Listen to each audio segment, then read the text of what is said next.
Imagina que poco a poco cierras los ojos y tu respiración se acomoda al ritmo de una narración tranquila. No hay apuro, solo un murmullo lento que te invita a dejar atrás el presente y entrar en otro tiempo, en otra realidad. Antes de que existiera el mundo, antes de que hubiera hombres o dioses, todo era un vacío silencioso llamado Ginnungagap. No era oscuridad ni era luz, era simplemente la nada, extendiéndose como un sueño inmenso sin principio ni final. En un extremo de ese vacío soplaban los vientos helados de Niflheim, cargados de escarcha y tinieblas. En el otro, las llamas ardientes de Muspelheim brillaban con calor y movimiento. Allí donde el hielo y el fuego se encontraron, el hielo comenzó a derretirse lentamente, y de aquellas gotas surgió la vida. Nació Ymir, el gigante primordial, y con él el comienzo de una cadena de historias que poco a poco darían forma al universo. La mitología nórdica no es una historia lineal, es más bien un conjunto de relatos entretejidos, a veces contradictorios, siempre misteriosos. En ellos los dioses no son seres perfectos ni eternos, sino figuras que también sienten deseo, miedo y destino. A través de estos relatos, los pueblos del norte explicaban los ciclos de la naturaleza, los cambios de estación, las tormentas del mar y el sentido de la muerte. Mientras te acomodas en tu lugar, vas a recorrer junto a esta voz los 9 mundos de la tradición nórdica. Caminarás lentamente por paisajes helados, escucharás los ecos de antiguos salones de madera y descubrirás criaturas que parecen venir de un sueño profundo. Pero nada de esto sucederá con prisa. Cada imagen aparecerá despacio, como si el tiempo se extendiera solo para que puedas dormir mientras aprendes. Antes de que te acomodes del todo, toma un momento para dejarle un buen like a este video y suscribirte a La Voz de Medianoche. Y cuéntame en los comentarios desde dónde nos estás escuchando. ¿Y qué hora es para ti? Me encanta leerlos antes de dormir.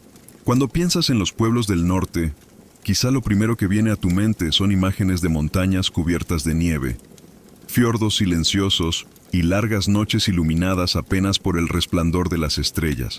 Pero mucho antes de que existieran esas tierras, mucho antes de que hubiera un mar que bañara las costas de Escandinavia, existía solo un espacio inmenso, abierto y desolado. Ese vacío era conocido como Ginnungagap. Imagina ese lugar como una extensión sin forma. No había sonido, ni luz, ni movimiento. Solo una especie de calma que no se parece a nada que puedas sentir hoy. En uno de sus extremos estaba Niflheim, el reino de la niebla y el frío. Allí el hielo era espeso y eterno, y las corrientes de escarcha se movían como un río silencioso. En el otro extremo estaba Muspelheim, un reino opuesto, ardiente y vivo, donde todo era calor, fuego y resplandor.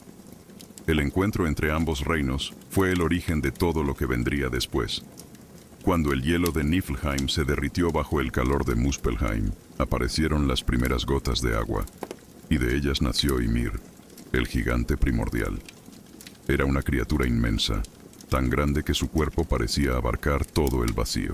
No era hombre ni dios, sino un ser que existía en un estado primitivo, alimentándose del caos mismo. Cerca de él surgió también una vaca gigantesca, llamada Audumla. Su piel era suave y clara como la leche, y de sus ubres fluían 4 ríos de leche que alimentaban a Ymir.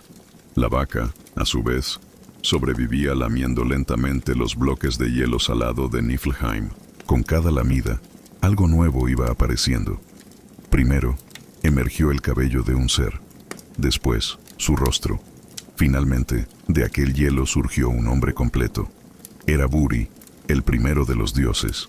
Buri tuvo un hijo, llamado Bor, y Bor se unió a una giganta, Bestla. De su unión nacieron 3 figuras que pronto se volverían centrales en toda la mitología nórdica: Odín, Vili y Ve. Estos 3 hermanos fueron distintos desde el comienzo. Tenían en sí la chispa del poder divino, la capacidad de dar forma y de transformar lo que hasta entonces era caótico. Mientras Ymir dormía, de su cuerpo surgían más gigantes, hijos e hijas que brotaban de su sudor y de sus extremidades. Eran seres colosales, llenos de fuerza, pero también impredecibles y violentos. Los hijos de Bor comprendieron que no podrían convivir con Ymir y su descendencia. El mundo necesitaba orden, y para eso era necesario un sacrificio. Así fue como los tres hermanos atacaron a Ymir y lo derrotaron. El gigante cayó, y de su cuerpo surgió la materia prima para la creación del mundo.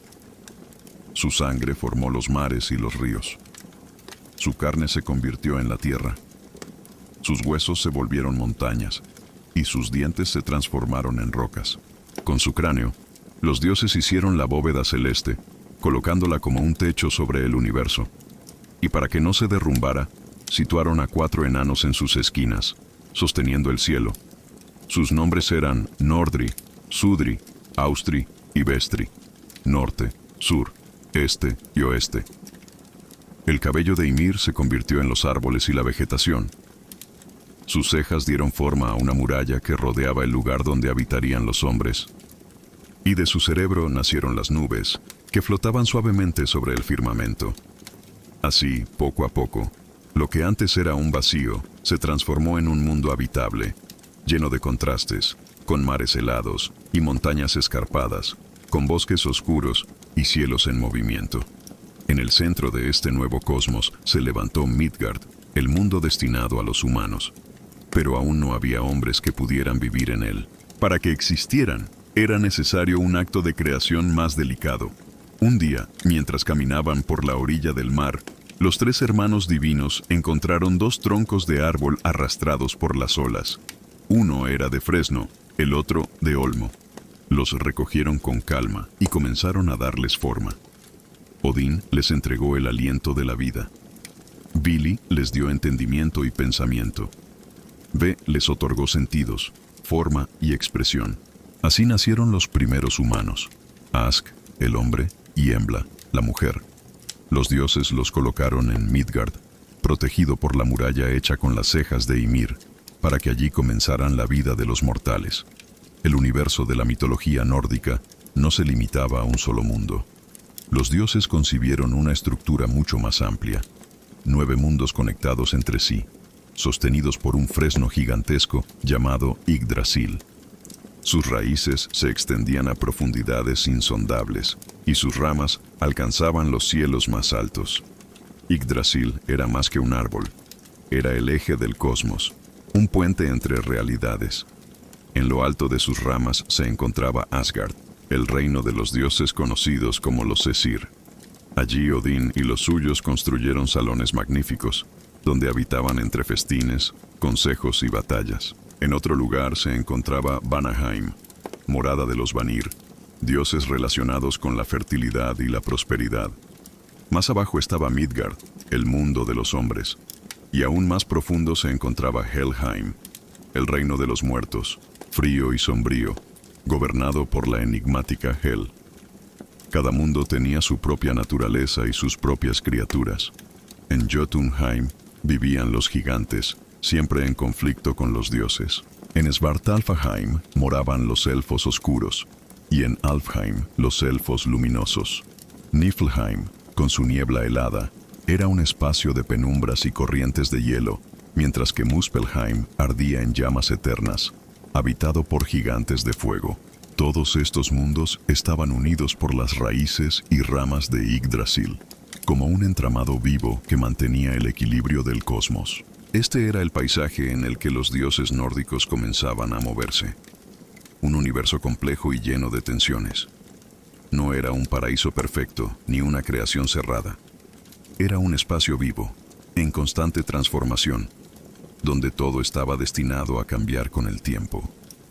La creación, para los pueblos del norte, no era el inicio de una paz eterna, sino el comienzo de una lucha constante entre el orden y el caos. En los días más claros, Yggdrasil se erguía majestuoso, con sus hojas extendiéndose como un techo sobre los 9 mundos. Pero incluso él, el gran fresno, estaba expuesto al desgaste del tiempo. Entre sus raíces había criaturas que lo roían sin descanso. En lo alto, un águila vigilaba, y entre su pico y las raíces, viajaba incansablemente una ardilla llamada Ratatosk, llevando mensajes de burla de un extremo al otro, como un juego que nunca terminaba. Los dioses sabían que todo lo creado estaba destinado a perecer algún día, pero mientras tanto, El árbol sostenía la vida, y bajo sus ramas se desarrollaban las historias que marcarían la memoria de los pueblos nórdicos. El mundo ya estaba formado, pero todavía era un lugar frágil, lleno de tensiones entre los dioses recién nacidos y los gigantes que habitaban las regiones externas. Para los antiguos pueblos del norte, este contraste era esencial. Nada podía existir en completa calma, porque el universo mismo se sostenía en el equilibrio entre el orden y el caos. Odín, Vili y Ve no solo habían dado forma a la tierra y al cielo, sino que también comenzaron a organizar el tiempo. Colocaron el sol y la luna en lo alto del firmamento, y les asignaron trayectorias precisas. El sol era guiado por una doncella llamada Sol, que conducía un carro luminoso tirado por 2 caballos incansables.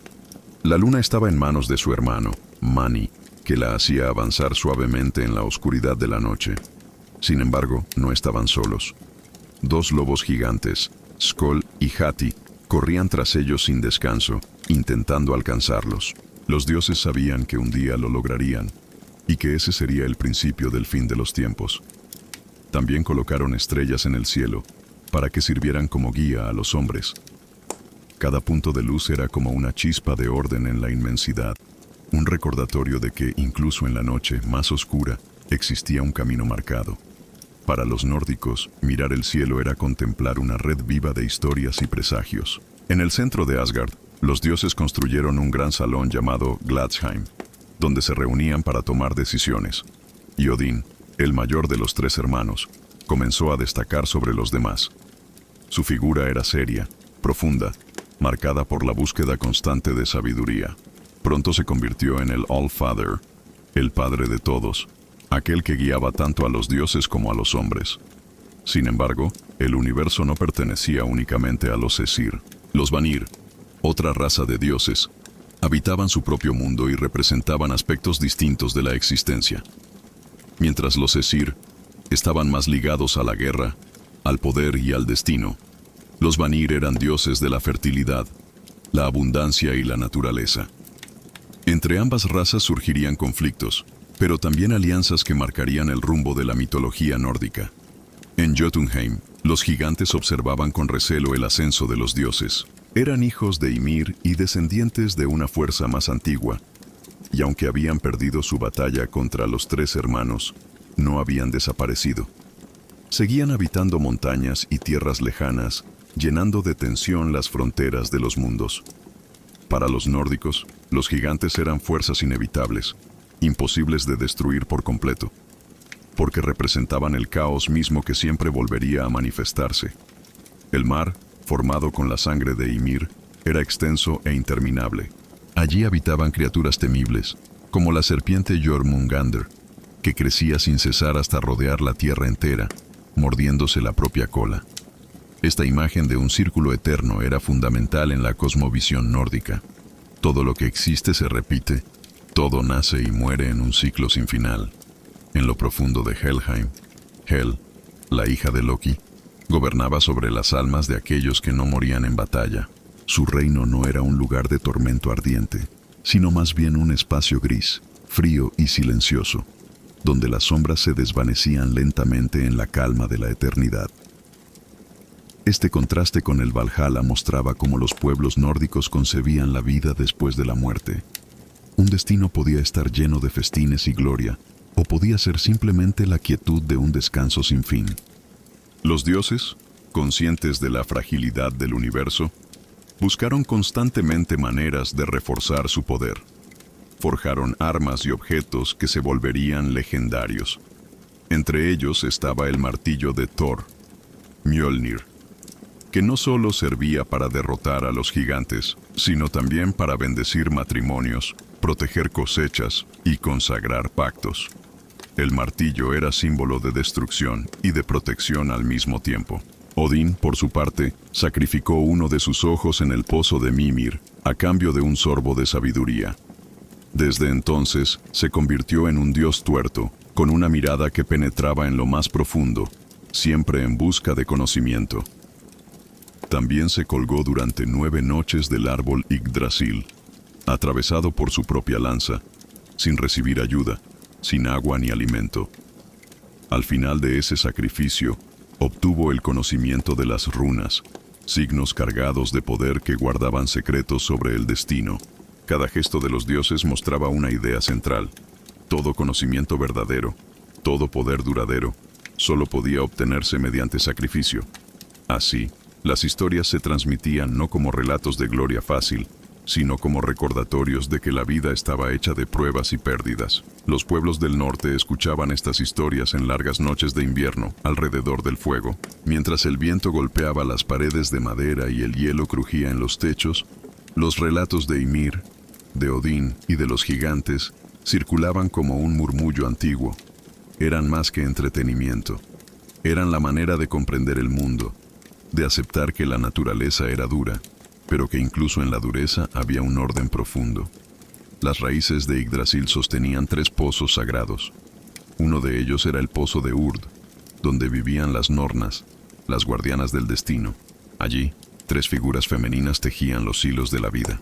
Urd, que representaba el pasado; Verdandi, el presente; y Skuld, el futuro.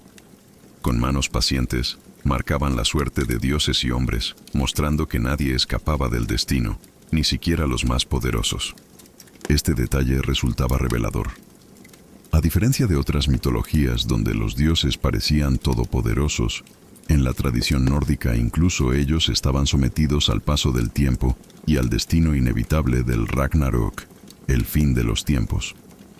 Era una visión profundamente realista, casi resignada, que reflejaba la vida de los pueblos del norte, acostumbrados a enfrentar inviernos implacables, cosechas inciertas y mares tempestuosos. El universo seguía creciendo en complejidad. Criaturas extrañas recorrían los mundos. Dragones como Nidhogger roían las raíces de Yggdrasil, alimentándose de su desgaste. Lobos gigantes perseguían al sol y a la luna. Ardillas mensajeras corrían de un extremo al otro llevando rumores y discordia. Todo formaba parte de una red viva, donde nada permanecía en equilibrio eterno. Así comenzó la existencia, en un cosmos vasto y fragmentado, sostenido por la tensión entre dioses, gigantes y criaturas primordiales. No había certezas absolutas ni finales felices, solo un fluir constante, una lucha entre fuerzas que nunca se resolvía del todo. Y en medio de todo, los hombres, pequeños, vulnerables, protegidos apenas por los muros de Midgard y la mirada distante de los dioses. En este primer relato, la creación del mundo no era un acto único, sino un proceso continuo. Los dioses habían levantado la tierra a partir del cuerpo de un gigante, habían dado forma al tiempo con el sol y la luna, y habían entregado la vida a los hombres desde 2 troncos arrastrados por el mar. Pero todo seguía abierto, todo seguía latiendo, sostenido por el gran fresno Yggdrasil. Mientras te dejas llevar por esta narración, imagina que estás recostado bajo sus ramas, sintiendo cómo el viento mueve suavemente sus hojas. Escucha el rumor del agua que brota de sus pozos y deja que cada palabra caiga sobre ti como gotas lentas que acompañan el paso de la noche. La historia de la creación, en la mitología nórdica, no termina aquí, apenas comienza.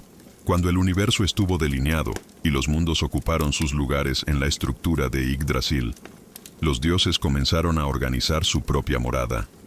Asgard, el reino de los Esir, se convirtió en el centro de su vida, un lugar elevado que brillaba con sus grandes salones, donde se tomaban decisiones y se celebraban festines. No era un reino separado por completo de los hombres, pues aún estaba conectado con Midgard a través de un puente especial, Bifrost, el arco iris que servía como camino entre ambos mundos. Imagina ese puente extendiéndose en el cielo, con sus colores brillando suavemente, como un arco de neblina iluminada por el sol.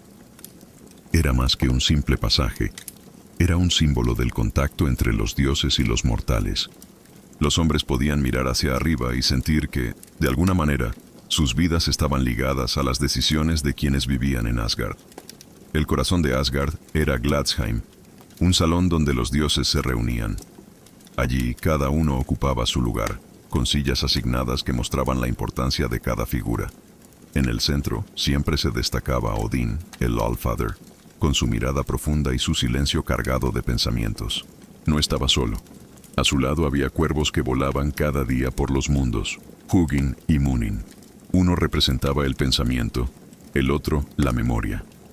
Ellos le traían noticias de todo lo que sucedía, y al volver se posaban en sus hombros, susurrándole al oído lo que habían visto y escuchado.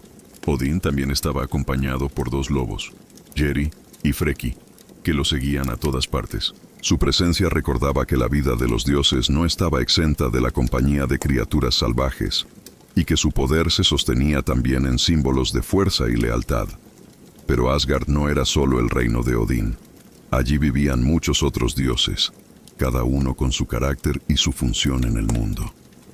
Thor, el hijo de Odín, destacaba por su fuerza inigualable. Siempre llevaba consigo su martillo Mjolnir, que no solo servía para destruir gigantes, sino también para proteger a los hombres y bendecir lo que debía permanecer sagrado. Thor era un dios cercano, protector de Midgard, al que los campesinos invocaban cuando temían tormentas o cuando pedían fertilidad para sus tierras. También estaba Balder, hijo de Odín y Frigg, cuya belleza y pureza eran tales que se decía que irradiaba luz. Balder representaba la bondad, la inocencia, la esperanza de un orden más armonioso. Los demás dioses lo amaban profundamente, y los hombres lo recordaban como una figura de paz en medio de un mundo lleno de tensiones. Frigg, esposa de Odín, era la diosa del destino y de la maternidad. Su presencia en Asgard era serena, sabia, con una calma que contrastaba con la severidad de su esposo. Ella sabía más de lo que decía, y guardaba secretos que solo compartía cuando era necesario. Su figura era un recordatorio de la importancia de la vida familiar, de los ciclos de nacimiento y cuidado que sostenían tanto a los dioses como a los hombres. En otro lugar del salón estaba Tyr, dios de la justicia y del valor. Su destino se vería marcado por un sacrificio singular. Perdería una mano al intentar encadenar al lobo Fenrir, una bestia destinada a sembrar el caos. Tyr era la personificación del deber, aquel que aceptaba la pérdida personal por el bien de todos. También habitaban en Asgard diosas como Idun, guardiana de las manzanas de la juventud eterna. Sin ellas, los dioses comenzarían a envejecer, como cualquier mortal. Idun era discreta, pero su tarea era esencial, porque en sus frutos se encontraba la posibilidad de prolongar la vitalidad de los Aesir. La vida en Asgard se organizaba en torno a estos dioses y a muchos otros, cada uno con su historia y su carácter. Pero el equilibrio nunca era perfecto. Desde muy temprano, los Aesir tuvieron conflictos con los Vanir, otra raza de dioses que vivían en Vanaheim. Los Vanir estaban ligados a la fertilidad, a las cosechas, a la abundancia de los mares. Mientras los Aesir representaban el poder, la guerra y el destino, los Vanir ofrecían una visión más cercana a la vida diaria de los hombres, al crecimiento de la tierra y a la riqueza de la naturaleza. Las diferencias entre ambos grupos llevaron a una guerra que parecía interminable. Imagina esa guerra no como una batalla ruidosa, sino como un enfrentamiento prolongado, donde los dioses se enviaban pruebas de poder, destruyendo y reconstruyendo a la vez. Ningún bando podía imponerse por completo, porque ambos representaban aspectos fundamentales de la existencia. Al final, comprendieron que debían llegar a un acuerdo. Para sellar la paz, decidieron intercambiar rehenes. Los Aesir enviaron a Hoenir y a Mimir a vivir con los Vanir. A cambio, recibieron a Njord y a sus hijos, Freyr y Freyja. Este gesto fue más que un intercambio. Fue la unión de dos formas de concebir el mundo, el inicio de una relación que enriquecería a ambas razas divinas. Njord se convirtió en un dios importante para los marineros y pescadores, pues gobernaba los mares y los vientos. Freyr, su hijo, estaba asociado con la fertilidad, con las cosechas y la paz. Se decía que con su presencia los campos florecían y los hombres prosperaban. Freyja, por su parte, era diosa del amor, la belleza y también de la magia. Su figura tenía un atractivo profundo, pues combinaba la dulzura con un poder misterioso. Con la llegada de los Vanir a Asgard, el panteón nórdico se volvió más rico y variado. Los hombres podían recurrir a distintos dioses según sus necesidades. Invocaban a Thor para la protección, a Freyr para la abundancia, a Njord para un viaje seguro, a Frigg para la maternidad. Cada aspecto de la vida encontraba un reflejo en el mundo divino. Los dioses también compartían momentos de festín. En sus grandes salones celebraban con hidromiel, una bebida fermentada hecha de miel, que simbolizaba la abundancia y el placer de la vida. La hidromiel era servida en copas que pasaban de mano en mano, mientras las voces se alzaban en cantos antiguos que relataban gestas pasadas. En esas reuniones no había prisa, solo el fluir del tiempo acompañado de palabras y risas. Pero incluso en la calma de Asgard, los dioses nunca olvidaban que el caos estaba siempre cerca.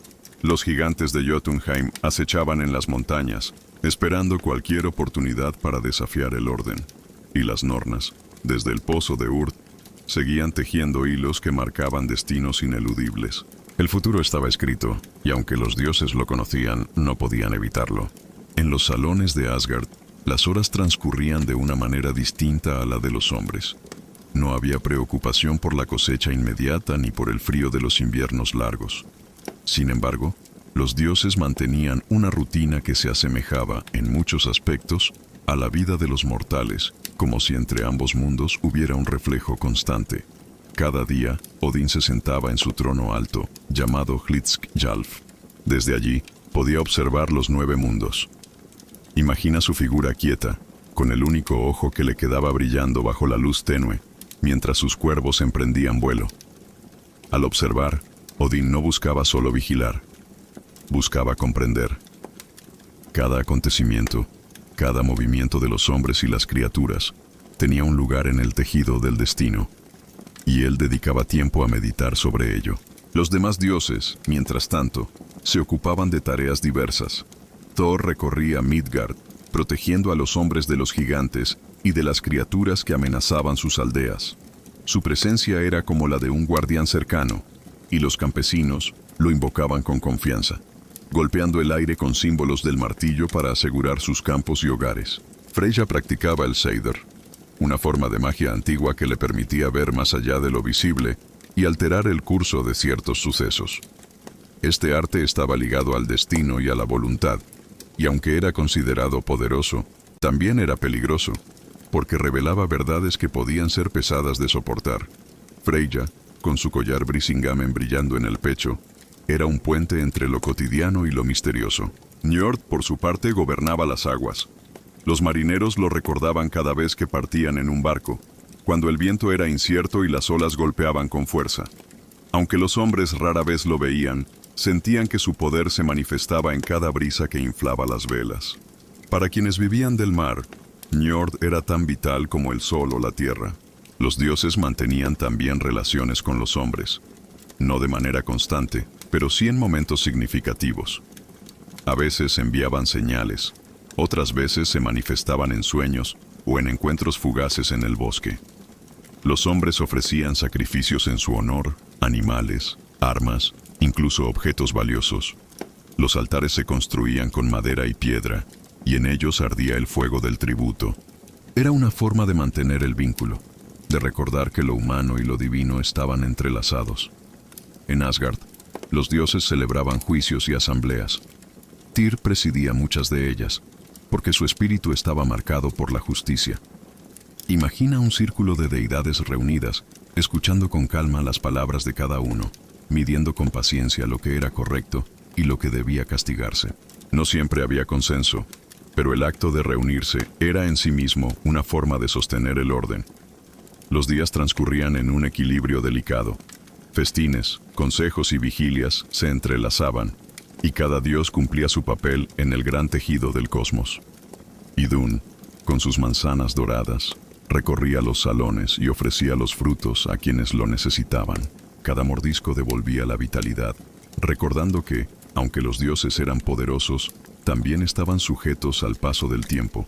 Sin aquellas manzanas, el envejecimiento los alcanzaría, y esa fragilidad era un recordatorio de que nada era completamente eterno. El destino estaba siempre presente en las conversaciones. Las Nornas tejían sin descanso, y los dioses sabían que su final estaba escrito en las sombras del Ragnarok. Aunque la idea de una destrucción inevitable pesaba en el ambiente, no lo vivían con desesperación. Más bien, lo aceptaban como parte de un ciclo que no podía romperse.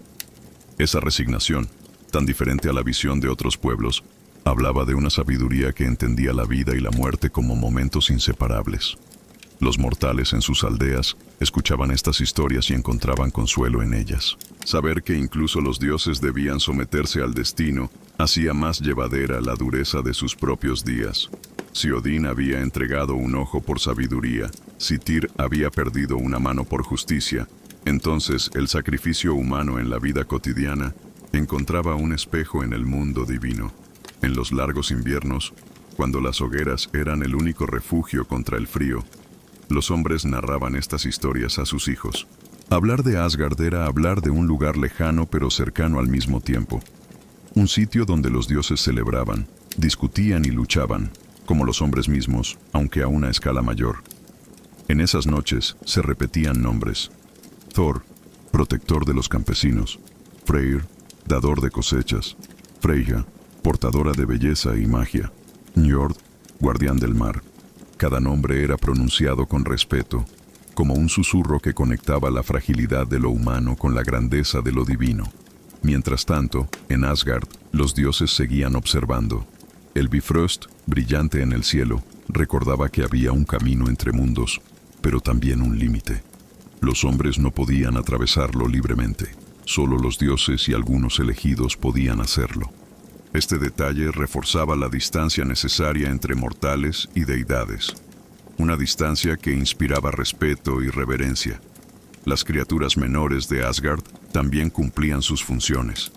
Caballos veloces recorrían los caminos, cabras mágicas tiraban de los carros, y animales parlantes llevaban mensajes. Todo estaba vivo en ese mundo, como si cada elemento, por pequeño que fuera, tuviera un propósito en el gran entramado. El tiempo en Asgard fluía de manera circular, marcado por rituales y símbolos. Los dioses sabían que no podían detener lo que vendría, pero sí podían vivir intensamente cada momento, manteniendo el orden, disfrutando de los festines y ejerciendo su influencia sobre los hombres y los otros mundos. Era una existencia plena, pero atravesada por la conciencia de lo efímero. Imagina ahora caminar despacio por las murallas de Asgard.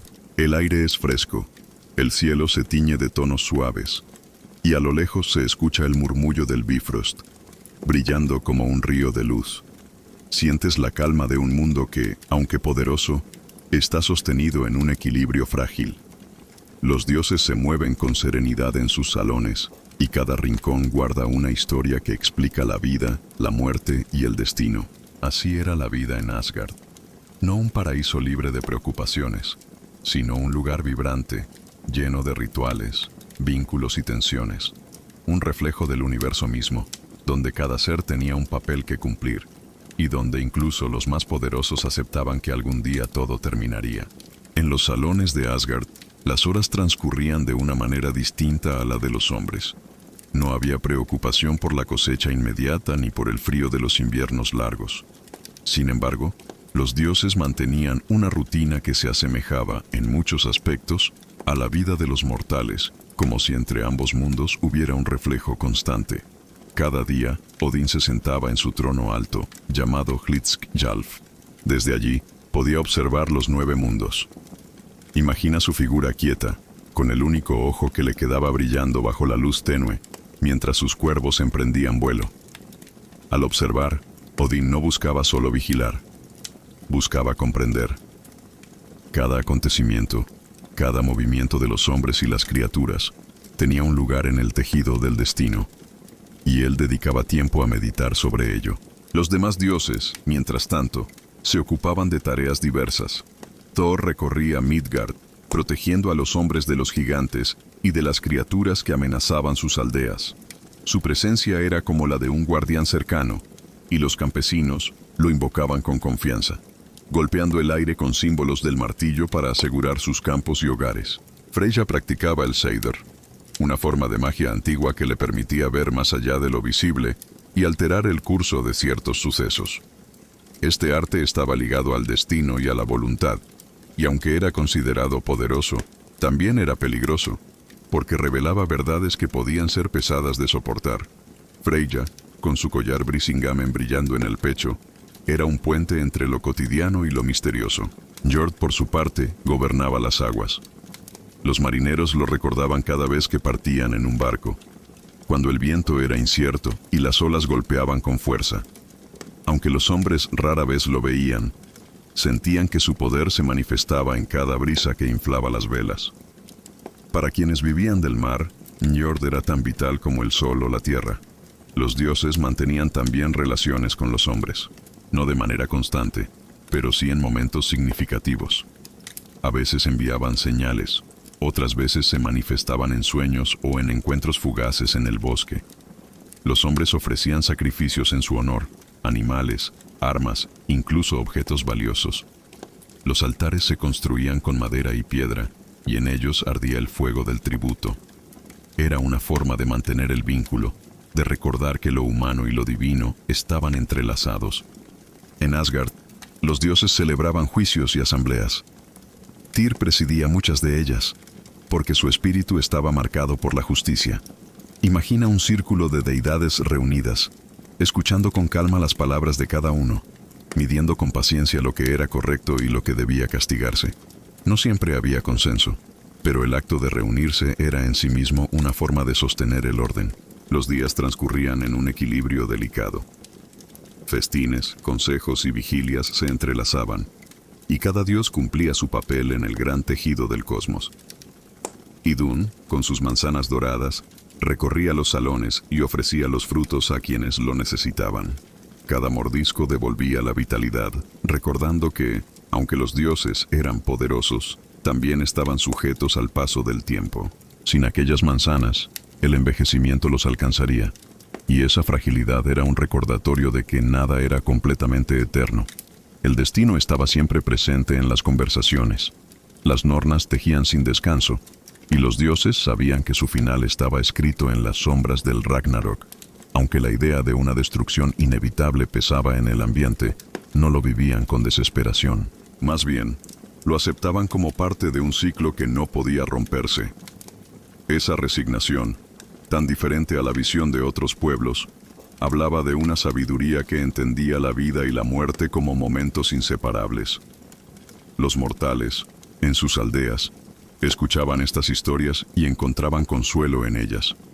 Saber que incluso los dioses debían someterse al destino hacía más llevadera la dureza de sus propios días. Si Odín había entregado un ojo por sabiduría, si Tyr había perdido una mano por justicia, entonces el sacrificio humano en la vida cotidiana encontraba un espejo en el mundo divino. En los largos inviernos, cuando las hogueras eran el único refugio contra el frío, los hombres narraban estas historias a sus hijos. Hablar de Asgard era hablar de un lugar lejano pero cercano al mismo tiempo. Un sitio donde los dioses celebraban, discutían y luchaban, como los hombres mismos, aunque a una escala mayor. En esas noches se repetían nombres: Thor, protector de los campesinos; Freyr, dador de cosechas; Freyja, portadora de belleza y magia; Njord, guardián del mar. Cada nombre era pronunciado con respeto, como un susurro que conectaba la fragilidad de lo humano con la grandeza de lo divino. Mientras tanto, en Asgard, los dioses seguían observando. El Bifrost, brillante en el cielo, recordaba que había un camino entre mundos, pero también un límite. Los hombres no podían atravesarlo libremente, solo los dioses y algunos elegidos podían hacerlo. Este detalle reforzaba la distancia necesaria entre mortales y deidades, una distancia que inspiraba respeto y reverencia. Las criaturas menores de Asgard también cumplían sus funciones. Caballos veloces recorrían los caminos, cabras mágicas tiraban de los carros, y animales parlantes llevaban mensajes. Todo estaba vivo en ese mundo, como si cada elemento, por pequeño que fuera, tuviera un propósito en el gran entramado. El tiempo en Asgard fluía de manera circular, marcado por rituales y símbolos. Los dioses sabían que no podían detener lo que vendría, pero sí podían vivir intensamente cada momento, manteniendo el orden, disfrutando de los festines y ejerciendo su influencia sobre los hombres y los otros mundos. Era una existencia plena, pero atravesada por la conciencia de lo efímero. Imagina ahora caminar despacio por las murallas de Asgard. El aire es fresco, el cielo se tiñe de tonos suaves, y a lo lejos se escucha el murmullo del Bifrost, brillando como un río de luz. Sientes la calma de un mundo que, aunque poderoso, está sostenido en un equilibrio frágil. Los dioses se mueven con serenidad en sus salones, y cada rincón guarda una historia que explica la vida, la muerte y el destino. Así era la vida en Asgard. No un paraíso libre de preocupaciones, sino un lugar vibrante, lleno de rituales, vínculos y tensiones. Un reflejo del universo mismo, donde cada ser tenía un papel que cumplir, y donde incluso los más poderosos aceptaban que algún día todo terminaría. Entre los dioses de Asgard, pocos nombres resuenan tanto en las memorias antiguas como el de Thor. Su figura era familiar para los pueblos del norte, no solo como un dios distante, sino como un protector cercano, aquel al que se invocaba en momentos de necesidad. Imagina a un campesino, en medio de un campo azotado por el viento, levantando los brazos hacia el cielo y pronunciando su nombre con esperanza. Thor no era un dios lejano y enigmático como Odín. Era directo, fuerte, tangible, casi humano en sus gestos, aunque colosal en su fuerza. Su martillo, Mjolnir, era el símbolo más reconocible. No era un arma cualquiera. Forjado por enanos, tenía la capacidad de regresar a la mano de Thor cada vez que era lanzado. Con él, podía derribar montañas, vencer gigantes y proteger los muros de Midgard. Pero el martillo también tenía un papel ritual. Bendecía matrimonios, aseguraba cosechas y se utilizaba en los ritos de consagración. Así, Mjolnir era tanto un instrumento de destrucción como un amuleto de vida. Thor era hijo de Odín, pero a diferencia de su padre, no estaba marcado por la obsesión de la sabiduría ni por los sacrificios secretos. Thor representaba la fuerza bruta, la valentía y la protección sencilla. Era impulsivo, a veces ingenuo, pero profundamente querido por los hombres. Los pueblos lo imaginaban viajando por el cielo en un carro tirado por dos cabras mágicas, Tangrisnir y Tangnjoster. Cada noche, podía sacrificarlas para comer su carne, y al día siguiente, con un gesto de su martillo, las devolvía a la vida, siempre que sus huesos permanecieran intactos. En las sagas, Thor se enfrentaba constantemente a los gigantes. Sus viajes a Jotunheim eran narrados como pruebas de fuerza y resistencia. No siempre lo acompañaba la victoria inmediata, pues en ocasiones era engañado por ilusiones o trampas. Pero su presencia aseguraba que el orden se mantuviera. Cada golpe de Mjolnir contra un gigante era una forma de recordar que el caos nunca debía avanzar demasiado sobre los hombres y los dioses. A su lado muchas veces se encontraba Loki. Y aquí la narración se vuelve más ambigua, más serpenteante. Loki no era un dios en el sentido estricto. Su origen estaba en los gigantes, aunque vivía en Asgard como compañero de Odín y los Aesir. Era un ser contradictorio. A veces ayudaba con su astucia, otras sembraba discordia con engaños. Su naturaleza era cambiante, como si el fuego y la sombra lo habitaran al mismo tiempo. Los hombres lo recordaban como un embaucador, alguien capaz de transformar su forma, de cambiar de aspecto, de urdir planes complejos. Pero también era indispensable. Su ingenio había salvado a los dioses en más de una ocasión. Por ejemplo, cuando el muro de Asgard estaba en construcción, un gigante ofreció levantarlo en un tiempo imposible, a cambio del sol, la luna y la diosa Freyja. Los dioses aceptaron, pensando que no podría cumplir. Pero el gigante trabajaba rápido, ayudado por su poderoso caballo. Entonces, Loki ideó una solución. Se transformó en yegua, distrajo al caballo y retrasó la construcción. De ese encuentro nació Sleipnir, el caballo de 8 patas, que más tarde se convirtió en la montura de Odín. Así, un engaño de Loki terminó dando a los dioses un regalo poderoso. Pero no todo en Loki era astucia útil. También provocaba desgracias. Con palabras rápidas y burlonas, sembraba disputas entre los dioses. Con su ingenio, creaba situaciones que después eran difíciles de resolver. Era como una chispa que podía iluminar o incendiar. Siempre impredecible, siempre inquieta. Thor y Loki, juntos, protagonizaron muchos relatos. Sus viajes a Jotunheim eran narrados como escenas donde la fuerza y la astucia se complementaban, aunque no siempre sin problemas. En uno de esos viajes, Loki utilizó su ingenio para salvarlos de trampas, mientras Thor confiaba en la contundencia de su martillo. Eran opuestos, pero en esa oposición encontraban un equilibrio que reflejaba, una vez más, la tensión entre orden y caos. En Asgard, los dioses toleraban a Loki porque, A pesar de sus engaños, sus dones eran necesarios. Nadie podía igualar su capacidad para resolver problemas imposibles. Nadie podía inventar soluciones tan inesperadas. Pero también lo temían, porque sabían que bajo cada ayuda podía esconderse una traición futura. Las noches en Asgard a menudo se llenaban de historias sobre estas figuras. Los hombres, al escuchar, encontraban en Thor un protector al que podían recurrir, y en Loki un recordatorio de la fragilidad de los pactos. Las historias eran largas, sin necesidad de grandes giros, como un murmullo que acompañaba el crujir de la leña en el fuego. Thor no era solo fuerza, también tenía un sentido del deber que lo acercaba a los mortales. No buscaba la gloria personal, sino el cuidado de Midgard. Cada vez que golpeaba con Mjolnir, los hombres lo sentían como un trueno que resonaba sobre sus cabezas, un recordatorio de que había alguien que velaba por ellos. Loki, en cambio, representaba lo que no podía controlarse del todo: la astucia, la ironía, el cambio constante. Su figura se movía entre la ayuda y la traición, como el agua que se escapa entre las manos. Era incómodo, pero necesario, porque recordaba que el mundo nunca era totalmente estable. Así, en el tejido de la mitología nórdica, Thor y Loki se convirtieron en símbolos vivos, uno de fuerza protectora, el otro de astucia ambigua. Y juntos mostraban que la existencia no podía sostenerse solo en la rectitud o solo en la astucia, sino en la interacción de ambos. En los relatos que se compartían en largas noches de invierno, Loki aparecía siempre como una figura inquieta, difícil de comprender. No se quedaba en silencio, no podía permanecer quieto mucho tiempo. Sus palabras eran rápidas, su ingenio afilado, y su capacidad de cambiar de forma lo hacía aún más impredecible.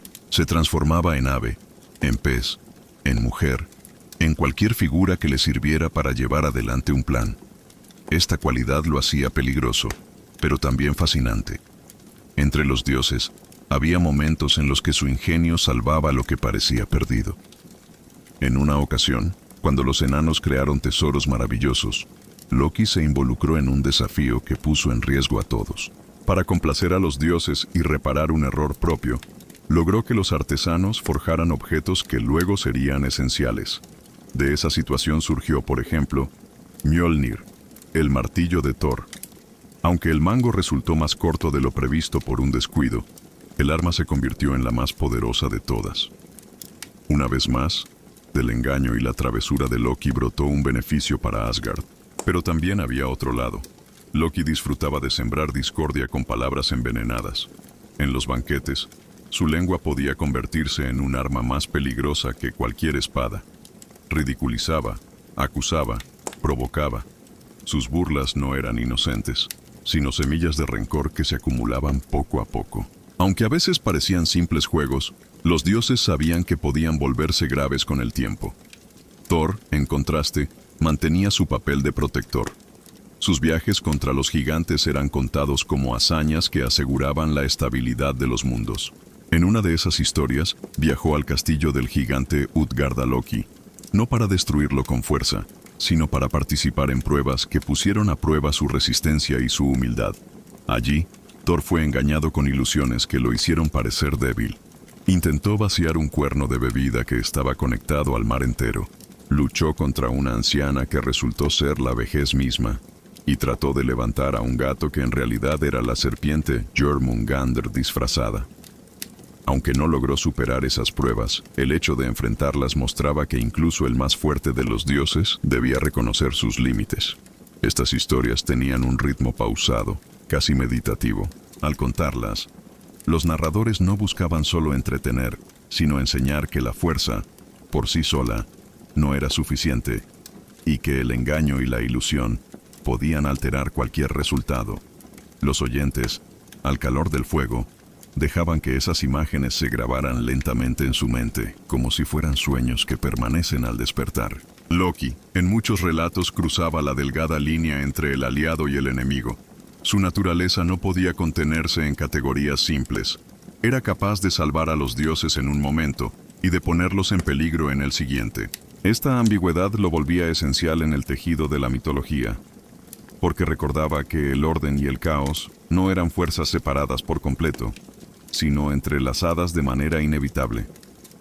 Sin embargo, la tensión en torno a Loki fue creciendo. Su relación con los demás dioses se volvió más frágil, más peligrosa. De sus uniones nacieron criaturas temibles que se convertirían en protagonistas del Ragnarok. El lobo Fenrir, destinado a devorar a Odín, la serpiente Jormungandr, que rodeaba la tierra, y Hel, la diosa que gobernaba el reino de los muertos. Cada uno de estos hijos representaba un aspecto del caos que no podía ignorarse. Los dioses intentaron controlarlos, encadenaron a Fenrir, arrojaron a Jormungandr al mar y enviaron a Hel a su reino sombrío. Pero en esa decisión también se sembró la semilla del fin inevitable. Thor, mientras tanto, siguió enfrentándose a los gigantes y a la serpiente del mar. Cada golpe de su martillo resonaba como un trueno en los relatos, pero siempre quedaba la sensación de que la lucha no estaba resuelta del todo. Jormungandr, creciendo en las profundidades del océano, se convertía en una amenaza cada vez mayor, y el destino marcaba que un día Thor y la serpiente se enfrentarían en un combate final del que ninguno saldría con vida. Los hombres escuchaban estas historias y encontraban en ellas un espejo de su propia vida.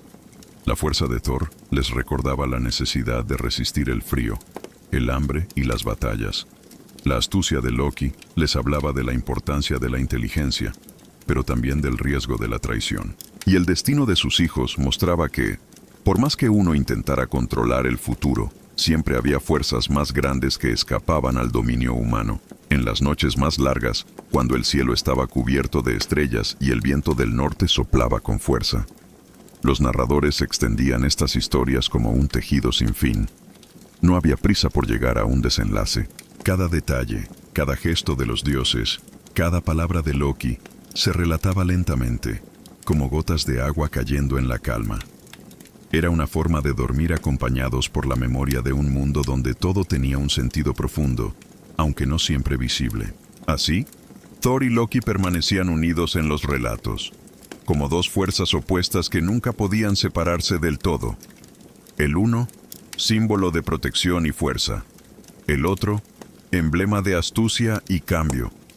Juntos formaban parte de un equilibrio inestable, pero necesario, que sostenía a los mundos hasta que el destino decidiera lo contrario. Y mientras la voz del narrador se deslizaba suave en la penumbra, los oyentes podían imaginarse caminando junto a ellos, sintiendo el trueno del martillo de Thor en la distancia, y al mismo tiempo el susurro inquieto de Loki siempre tramando algo nuevo. En el tejido de las historias nórdicas, entre dioses que blandían martillos y gigantes que amenazaban con destruir los muros de Asgard, había un nombre que siempre destacaba por su luz y serenidad: Balder.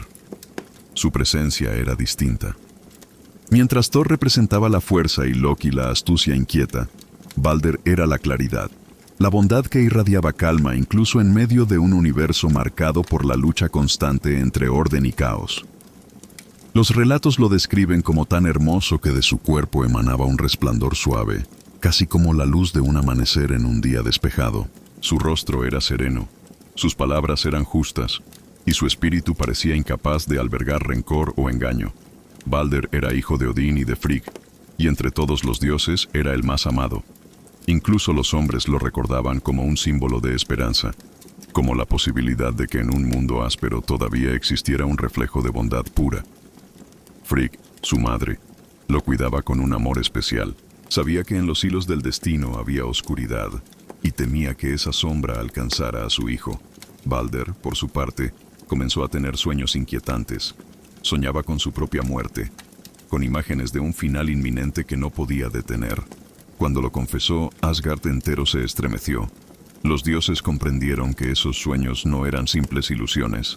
En el universo nórdico, los sueños eran mensajes, y más aún cuando provenían de alguien tan puro como Balder. Frigg decidió entonces actuar. Recorrió todos los rincones del mundo y pidió a cada ser y a cada cosa que jurara no hacer daño a su hijo. Pidió a las armas, a las piedras, a los metales, a las plantas, a los animales, al fuego, al agua, al aire, a todas las fuerzas de la naturaleza. Cada uno aceptó, prometiendo no lastimar a Balder. Al regresar, Frigg pensó que había asegurado la protección de su hijo contra cualquier peligro. Los dioses celebraron esta nueva seguridad con juegos. En los salones de Asgard se reunían, y en un gesto que parecía inocente, lanzaban flechas, piedras y armas contra Balder. Todo rebotaba en su cuerpo sin hacerle el menor daño. Se reían, aliviados, como niños probando un milagro. Balder permanecía tranquilo en el centro, sonriente, intocable. La escena se repetía con frecuencia, hasta convertirse en un entretenimiento habitual. Pero entre los dioses había alguien que observaba con una mirada distinta. Loki, siempre inquieto, no pudo resistir la curiosidad. Sospechaba que debía haber algún límite, algún punto débil en aquella invulnerabilidad. Su mente, como tantas veces, comenzó a urdir un plan. Se transformó en una anciana y fue a visitar a Frigg. Con voz suave, le preguntó si en verdad todo en el mundo había jurado no dañar a Balder. Frigg, confiada, confesó que había pasado por todas las cosas, excepto por una. El muérdago era una planta pequeña, demasiado joven e inofensiva, y por eso no le había pedido juramento. Esa revelación fue suficiente. Loki fue en busca del muérdago, lo cortó y con sus manos hábiles fabricó un dardo. No era grande ni pesado, era ligero, casi insignificante. Pero en él se escondía el poder de un destino irreversible. Cuando los dioses se reunieron de nuevo en su juego habitual, Loki se acercó a Hödr, el hermano ciego de Balder. Con palabras suaves le preguntó por qué no participaba. Hödr respondió que no podía, porque no veía y no sabía a dónde lanzar. Loki le ofreció el dardo de muérdago y se ofreció a guiar su mano. Confiado, Hödr lo aceptó. Lanzó el arma, y esta vez no rebotó.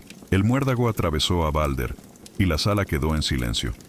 Balder cayó al suelo sin vida. El resplandor que lo acompañaba se apagó, y en Asgard se extendió una tristeza profunda, como un velo oscuro cubriendo cada rincón. Nadie habló por un momento. Los dioses, incapaces de comprender lo sucedido, miraban incrédulos el cuerpo sin luz de aquel que había sido la esperanza más pura del universo. La muerte de Balder fue un golpe que ningún dios pudo ignorar. No solo habían perdido a uno de los suyos, sino que además habían visto cómo la astucia y el engaño podían atravesar incluso las protecciones más cuidadas. El juego, antes motivo de risas, se convirtió en una herida que nunca sanaría por completo. Odín sintió en lo profundo de su ser el peso de la pérdida. Como padre sabía que no podía revertir lo sucedido. Como Allfather comprendía que la muerte de Balder era más que una tragedia personal. Era un presagio del Ragnarok. Los hilos del destino comenzaban a tensarse, y la calma aparente del cosmos estaba a punto de romperse. Los dioses no se resignaron de inmediato. Decidieron enviar un mensajero al reino de Hel para pedir la liberación de Balder. El elegido fue Hermod, otro de los hijos de Odín. Montado en Sleipnir, el caballo de 8 patas, atravesó los mundos hasta llegar a Helheim. Allí encontró a Balder, pálido, pero aún sereno, sentado en aquel reino de sombras. Hermod rogó a Hel que lo dejara regresar a Asgard. La diosa aceptó con una condición. Todos los seres del universo debían llorar por Balder. Si no había excepción, él podría volver. Los dioses enviaron mensajeros por todas partes, y todos lloraron. Hombres, animales, árboles, piedras, incluso los metales derramaron lágrimas. Todo el cosmos parecía unido en una pena infinita. Pero cuando los mensajeros llegaron a una cueva remota, encontraron a una giganta llamada Tok, que se negó a llorar. Sus palabras fueron frías. Dijo que Balder nada le importaba y que prefería que Hel lo retuviera. Los dioses sospecharon que aquella giganta era Loki disfrazado, y con ese único acto, el destino de Balder quedó sellado. Así, Balder permaneció en Helheim, y su regreso se volvió imposible. Asgard quedó sumido en el dolor, y la certeza de que el Ragnarok se acercaba se hizo más clara. La muerte del dios más puro no era solo una pérdida, era una señal de que el equilibrio del cosmos estaba roto, y que nada podría impedir el desenlace final. El silencio en Asgard después de la muerte de Balder era tan pesado que parecía llenar cada rincón de los salones. Ningún canto, ninguna risa, ninguna palabra era suficiente para disipar la sombra que había caído sobre los dioses. Incluso el aire parecía más frío, y las estrellas en el cielo brillaban con un resplandor más distante. La alegría habitual de los banquetes fue reemplazada por un luto silencioso, como si el tiempo mismo hubiera perdido su color. Odín, sentado en su trono, se quedó en contemplación. No había sabiduría, ni runa, ni sacrificio que pudiera traer de vuelta a su hijo. Su único ojo miraba el vacío con una expresión que los demás dioses rara vez le habían visto. Una mezcla de tristeza y resignación. Sabía que el destino era implacable y que incluso él, con todo su conocimiento, no podía escapar a lo que estaba escrito en las hebras que las Nornas tejían bajo Yggdrasil. Frigg, madre de Balder, lloraba sin consuelo. Sus lágrimas eran un río interminable, y cada una caía como si intentara lavar la herida que el muérdago había abierto. En su corazón la pena era doble. Había buscado proteger a su hijo recorriendo el mundo pidiendo juramentos a cada cosa, y sin embargo había sido un descuido, una pequeña planta olvidada, la que se convirtió en instrumento del destino. La fragilidad de ese detalle recordaba a todos los dioses que no importa cuánto se intente controlar, siempre hay un resquicio por donde se cuela la fatalidad. El cuerpo de Balder fue llevado a la orilla del mar. Allí los dioses prepararon su funeral, que sería uno de los más recordados en toda la mitología nórdica. Construyeron una gran pira sobre el barco Hringorni, considerado el más hermoso y grande jamás construido. Colocaron el cuerpo de Balder en él, acompañado de tesoros, armas y pertenencias, como era costumbre en los ritos funerarios. Nanna, su esposa, tan abrumada por el dolor, cayó muerta en el mismo instante y fue colocada junto a él. Los dioses reunieron animales, objetos preciosos y símbolos de su vida para acompañarlo en el viaje hacia el más allá. Incluso el caballo de Balder fue sacrificado para que lo condujera en su camino. Cuando todo estuvo listo, los Æsir intentaron empujar la nave hacia el mar, pero su tamaño era tal que no lograban moverla. Llamaron entonces a una giganta de nombre Hyrrokin, que llegó montada en un lobo con serpientes como riendas. Con una sola mano, empujó el barco con tanta fuerza que las maderas crujieron y las olas se levantaron violentamente. Los dioses observaron en silencio, aceptando la ayuda, aunque desconfiaban de la fuerza desmedida que había hecho temblar incluso la tierra. Una vez en el agua, la pira fue encendida. Las llamas comenzaron a elevarse lentamente, iluminando el cielo nocturno con un resplandor melancólico. El humo se alzó sobre el mar, y los dioses miraron cómo el cuerpo de Balder desaparecía entre las brasas. No hubo festejos ni cantos, solo silencio, acompañado del crepitar del fuego y del murmullo del agua golpeando suavemente contra el casco del barco. Así se despidieron del más amado de los dioses. Mientras tanto, la figura de Loki se volvió más sombría. Aunque muchos sospechaban de su papel en la tragedia, aún no había sido castigado. Se escondía entre los suyos, riendo en secreto, consciente de que su engaño había dejado una marca imborrable en Asgard. Pero los dioses no olvidaron. La herida estaba abierta, y tarde o temprano, la justicia alcanzaría al embaucador. Los días siguientes en Asgard estuvieron marcados por un cambio profundo. La muerte de Balder no fue solo la pérdida de un dios querido, sino un recordatorio de que el destino del Ragnarok estaba cada vez más cerca. El resplandor que él aportaba había desaparecido, y en su ausencia los salones parecían más fríos, más vacíos. Incluso las manzanas de Idún parecían menos dulces, como si la juventud eterna de los dioses hubiera perdido algo de su brillo. Odín, buscando respuestas, descendió al reino de Hel en otra ocasión. Allí, frente a una vidente, preguntó por el futuro. La respuesta fue clara y dolorosa. Balder no regresaría. Permanecería en Helheim hasta que llegara el Ragnarök, momento en el cual volvería para habitar un mundo renovado, cuando el fuego y la destrucción hubieran consumido lo que existía. Esa profecía no trajo consuelo, sino una certeza amarga. La vida de Balder estaba ligada al final de los tiempos, y su muerte había sido el primer paso hacia él. Los dioses comenzaron a mirar a Loki con creciente desconfianza. Sabían que su mano había estado detrás de la tragedia, y aunque aún caminaba libre, era cuestión de tiempo para que enfrentara el castigo.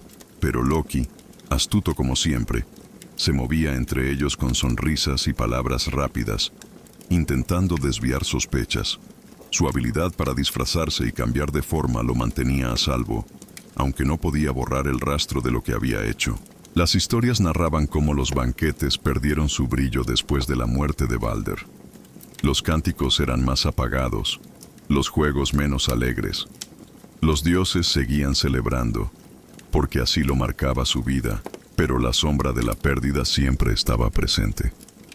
En cada mirada se reflejaba la ausencia del resplandor que Balder había representado. Los hombres, al escuchar estas historias, comprendían en ellas una verdad cercana. La pérdida, la muerte de los seres más amados, era algo que también conocían. Saber que incluso los dioses sufrían el mismo dolor era una forma de encontrar consuelo, como si el sufrimiento humano encontrara eco en los salones de Asgard. El tiempo transcurría, pero la herida permanecía abierta. Balder, desde Helheim, era recordado en cada rincón. Su nombre se convirtió en sinónimo de esperanza perdida y de destino inevitable.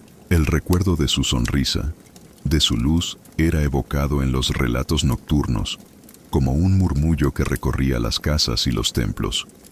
Y en la calma de esas noches, bajo el resplandor tenue de las estrellas, los hombres sabían que la muerte de Balder no era solo un mito lejano, era una lección sobre la fragilidad, sobre cómo incluso lo más puro puede desaparecer, y sobre la certeza de que todo lo que vive está destinado a un final. Así, con el humo del funeral aún en el aire, con la sombra de Loki creciendo entre los dioses, y con la profecía del Ragnarok cada vez más presente, Asgard entró en una nueva etapa.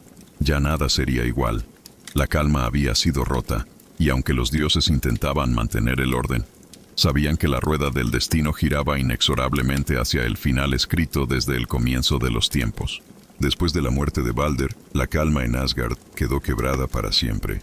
Aunque los dioses intentaban continuar con sus rutinas de consejos, festines y viajes entre los mundos, el recuerdo de lo sucedido los acompañaba como una sombra.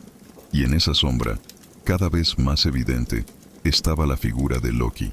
Los Aesir sabían que había tenido parte en la tragedia, aunque no todos habían presenciado directamente su engaño. Las sospechas eran suficientes, y poco a poco, la desconfianza creció hasta convertirse en certeza. La risa fácil de Loki, sus palabras rápidas y sus constantes transformaciones ya no resultaban divertidas. Ahora eran un recordatorio de que, detrás de cada sonrisa, podía esconderse una traición. Loki, sin embargo, continuaba moviéndose entre ellos, como si nada hubiera cambiado. En los banquetes aún se sentaba, alzaba la copa y pronunciaba burlas que antes generaban carcajadas, pero que ahora caían como piedras en el silencio. La paciencia de los dioses se fue agotando, hasta que finalmente su lugar en Asgard se volvió insostenible. Una de las historias más repetidas cuenta cómo Loki, durante un festín, comenzó a insultar a cada uno de los dioses y diosas presentes. Era un banquete de reconciliación, un intento de los Aesir de recuperar algo de la alegría perdida. Pero Loki lo transformó en una cadena de ofensas. Señaló secretos, recordó errores, acusó de infidelidades y cobardías. Su lengua se convirtió en un arma afilada que hería más que cualquier espada. Los presentes lo escuchaban en silencio, con los rostros tensos, soportando su veneno hasta que ya no pudieron más. Después de ese episodio, los dioses decidieron que era tiempo de actuar. Loki debía pagar por la muerte de Balder y por la discordia que había sembrado. Pero encontrarlo no fue sencillo. Cuando comprendió que lo buscaban, huyó de Asgard. Se escondió en montañas y bosques, transformándose en distintos animales para despistar a sus perseguidores. Durante un tiempo, logró evitar la captura, pero los dioses eran pacientes, y tarde o temprano lo atraparían. Loki construyó una casa en un lugar apartado, con 4 puertas orientadas hacia los 4 puntos cardinales, para poder vigilar por dónde podían llegar sus enemigos. Pasaba los días transformándose en salmón y nadando en los ríos cercanos, porque sabía que si los dioses lo descubrían, intentarían atraparlo. En las noches, sentado en su refugio, tejía redes para pescar, pero también para distraerse, repitiendo en sus pensamientos cómo podría escapar cuando llegara el momento. No pasó mucho tiempo antes de que Odín lo localizara. Sus cuervos, Hugin y Munin, habían visto sus movimientos y transmitieron la información. Los dioses se reunieron para preparar la captura. Thor, con su fuerza inigualable, encabezó la búsqueda. Cuando llegaron a la casa de Loki, él ya presentía que estaban cerca. Viendo que no tenía escapatoria, se transformó en salmón y se lanzó al río. Los dioses intentaron atraparlo con las manos, pero se les escapaba, resbaladizo y veloz. Thor, sin embargo, lo tomó por la cola con fuerza, y desde entonces, decían los relatos. Los salmones tienen la parte trasera más delgada, como recuerdo de aquel apretón. Loki volvió a su forma original, forcejeando, pero ya no había escapatoria. Los Aesir lo llevaron ante ellos, y el juicio fue rápido. Debía ser castigado. El castigo de Loki fue cruel y simbólico, pensado para que cada instante le recordara el peso de sus actos. Los dioses llevaron a sus propios hijos, que había tenido con Sigyn, su esposa fiel. Transformaron a uno de ellos en lobo, que devoró al otro en un frenesí salvaje.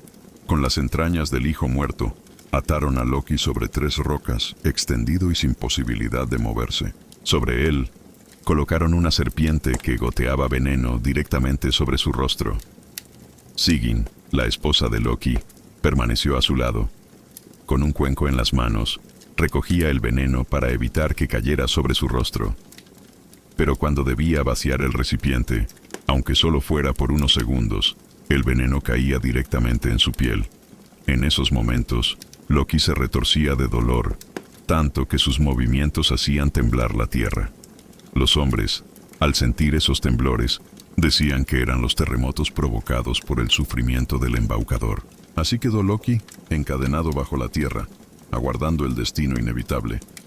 Los dioses creían que habían puesto fin a su amenaza, pero sabían que no lo habían destruido del todo.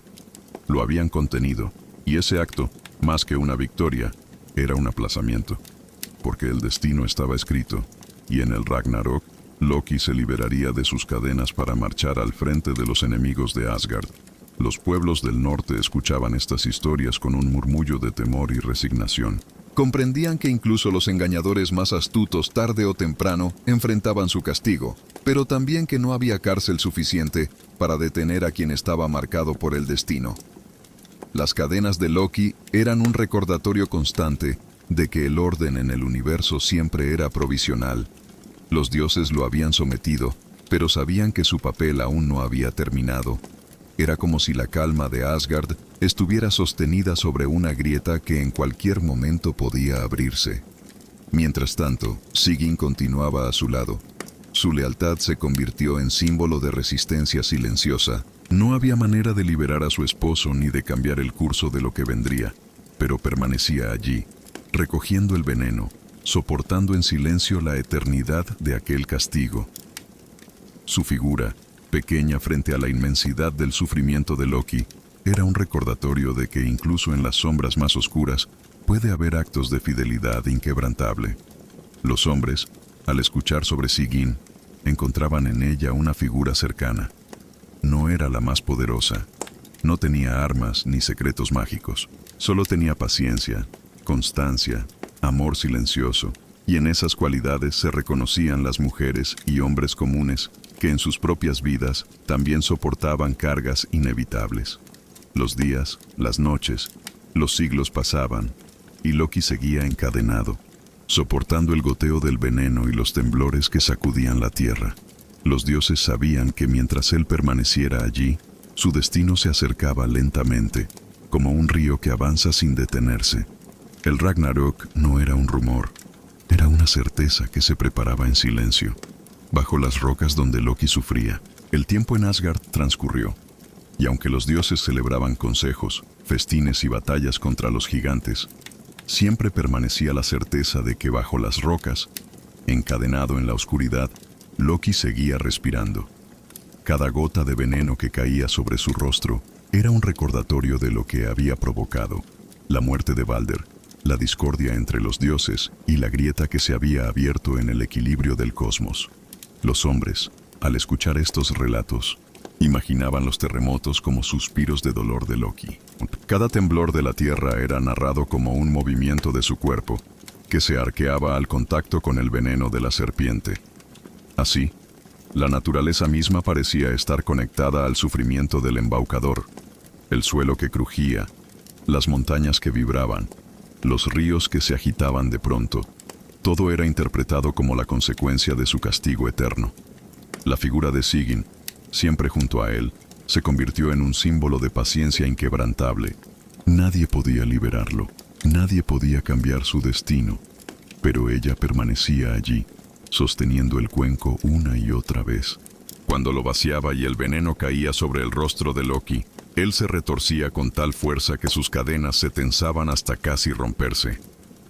La tierra temblaba, y los hombres, al sentirlo, murmuraban con respeto: Loki sufre. Así, los terremotos dejaron de ser solo fenómenos naturales para convertirse en mensajes del dolor que habitaba en las profundidades. Los dioses observaban desde Asgard, sabiendo que su enemigo no estaba vencido, sino contenido. Y ese matiz era importante. El universo, en la visión de los pueblos nórdicos, no ofrecía victorias definitivas. Todo lo que se lograba era temporal, sostenido por la fragilidad del equilibrio. Loki estaba encadenado, pero no destruido. Su presencia era como una sombra que los acompañaba siempre, una certeza de que algún día las cadenas se romperían. Mientras tanto, las historias sobre él seguían circulando entre los mortales. Algunos lo recordaban como un dios astuto que había ayudado en momentos cruciales. Otros como el traidor que había provocado la muerte de Balder. Su figura se volvió ambigua, reflejo de lo que era en sí mismo, a la vez necesario y peligroso, brillante y oscuro. Los niños escuchaban estos relatos junto al fuego, y en sus mentes se formaba la imagen de un hombre encadenado bajo la tierra, retorciéndose bajo el veneno, mientras su esposa fiel lo cuidaba en silencio. Era una imagen que inspiraba miedo, pero también compasión. Porque aunque Loki había cometido faltas irreparables, seguía siendo un ser vivo, sufriendo día tras día, siglo tras siglo, en un castigo que no tenía fin cercano. Odín, con su sabiduría, comprendía mejor que nadie lo que esto significaba. Sabía que el destino de Loki no era terminar allí, sino levantarse en el Ragnarok. Lo había visto en visiones, lo había leído en las runas y en los cantos oscuros de las Nornas. Cuando el fin llegara, Loki rompería sus cadenas, reuniría a los gigantes y a los muertos, y marcharía contra Asgard con un ejército que oscurecería los cielos. Los demás dioses compartían ese temor en silencio. No hablaban de ello en los banquetes, pero en sus corazones sabían que cada día que pasaba era un paso más hacia lo inevitable. La vida en Asgard continuaba, sí, con risas, manzanas doradas y canciones, pero debajo de esa superficie se escondía el eco de las cadenas tensándose bajo la tierra. Los hombres también percibían ese destino en sus propias vidas. Comprendían que el orden nunca era eterno, que siempre había una tormenta esperando detrás de un cielo tranquilo. El castigo de Loki les recordaba que no había forma de detener el ciclo, que lo único posible era aceptarlo y prepararse para el momento en que las fuerzas contenidas se desataran. En las noches más largas del invierno, los narradores repetían la historia con calma. Decían que Loki permanecía atado bajo 3 rocas, con el veneno cayendo gota a gota, que Sigyn seguía a su lado, incansable, recogiendo el veneno en silencio, que cada terremoto era un recordatorio de lo que algún día vendría, y que cuando llegara el Ragnarok, el sonido de esas cadenas rompiéndose sería escuchado en todos los mundos. El tiempo, lento e inevitable, se encargaba de reforzar esta certeza. Loki no era solo un prisionero. Era un símbolo del caos contenido, del destino que no puede evitarse, de la fragilidad de cualquier orden establecido. Los dioses podían encadenarlo, pero no podían destruir la fuerza que representaba. Era como intentar detener el mar con las manos, posible durante un instante, imposible para siempre. Así, en el corazón de la mitología nórdica, la figura de Loki permanecía suspendida entre el pasado y el futuro. Era el responsable de la tragedia de Balder, el traidor castigado bajo la tierra, y al mismo tiempo, el líder que se levantaría al final de los tiempos para marchar contra los mismos dioses que lo habían apresado. Los hombres, al escuchar estas historias, se dejaban arrullar por la cadencia lenta de las palabras. No necesitaban imaginar el estallido del Ragnarök en detalle.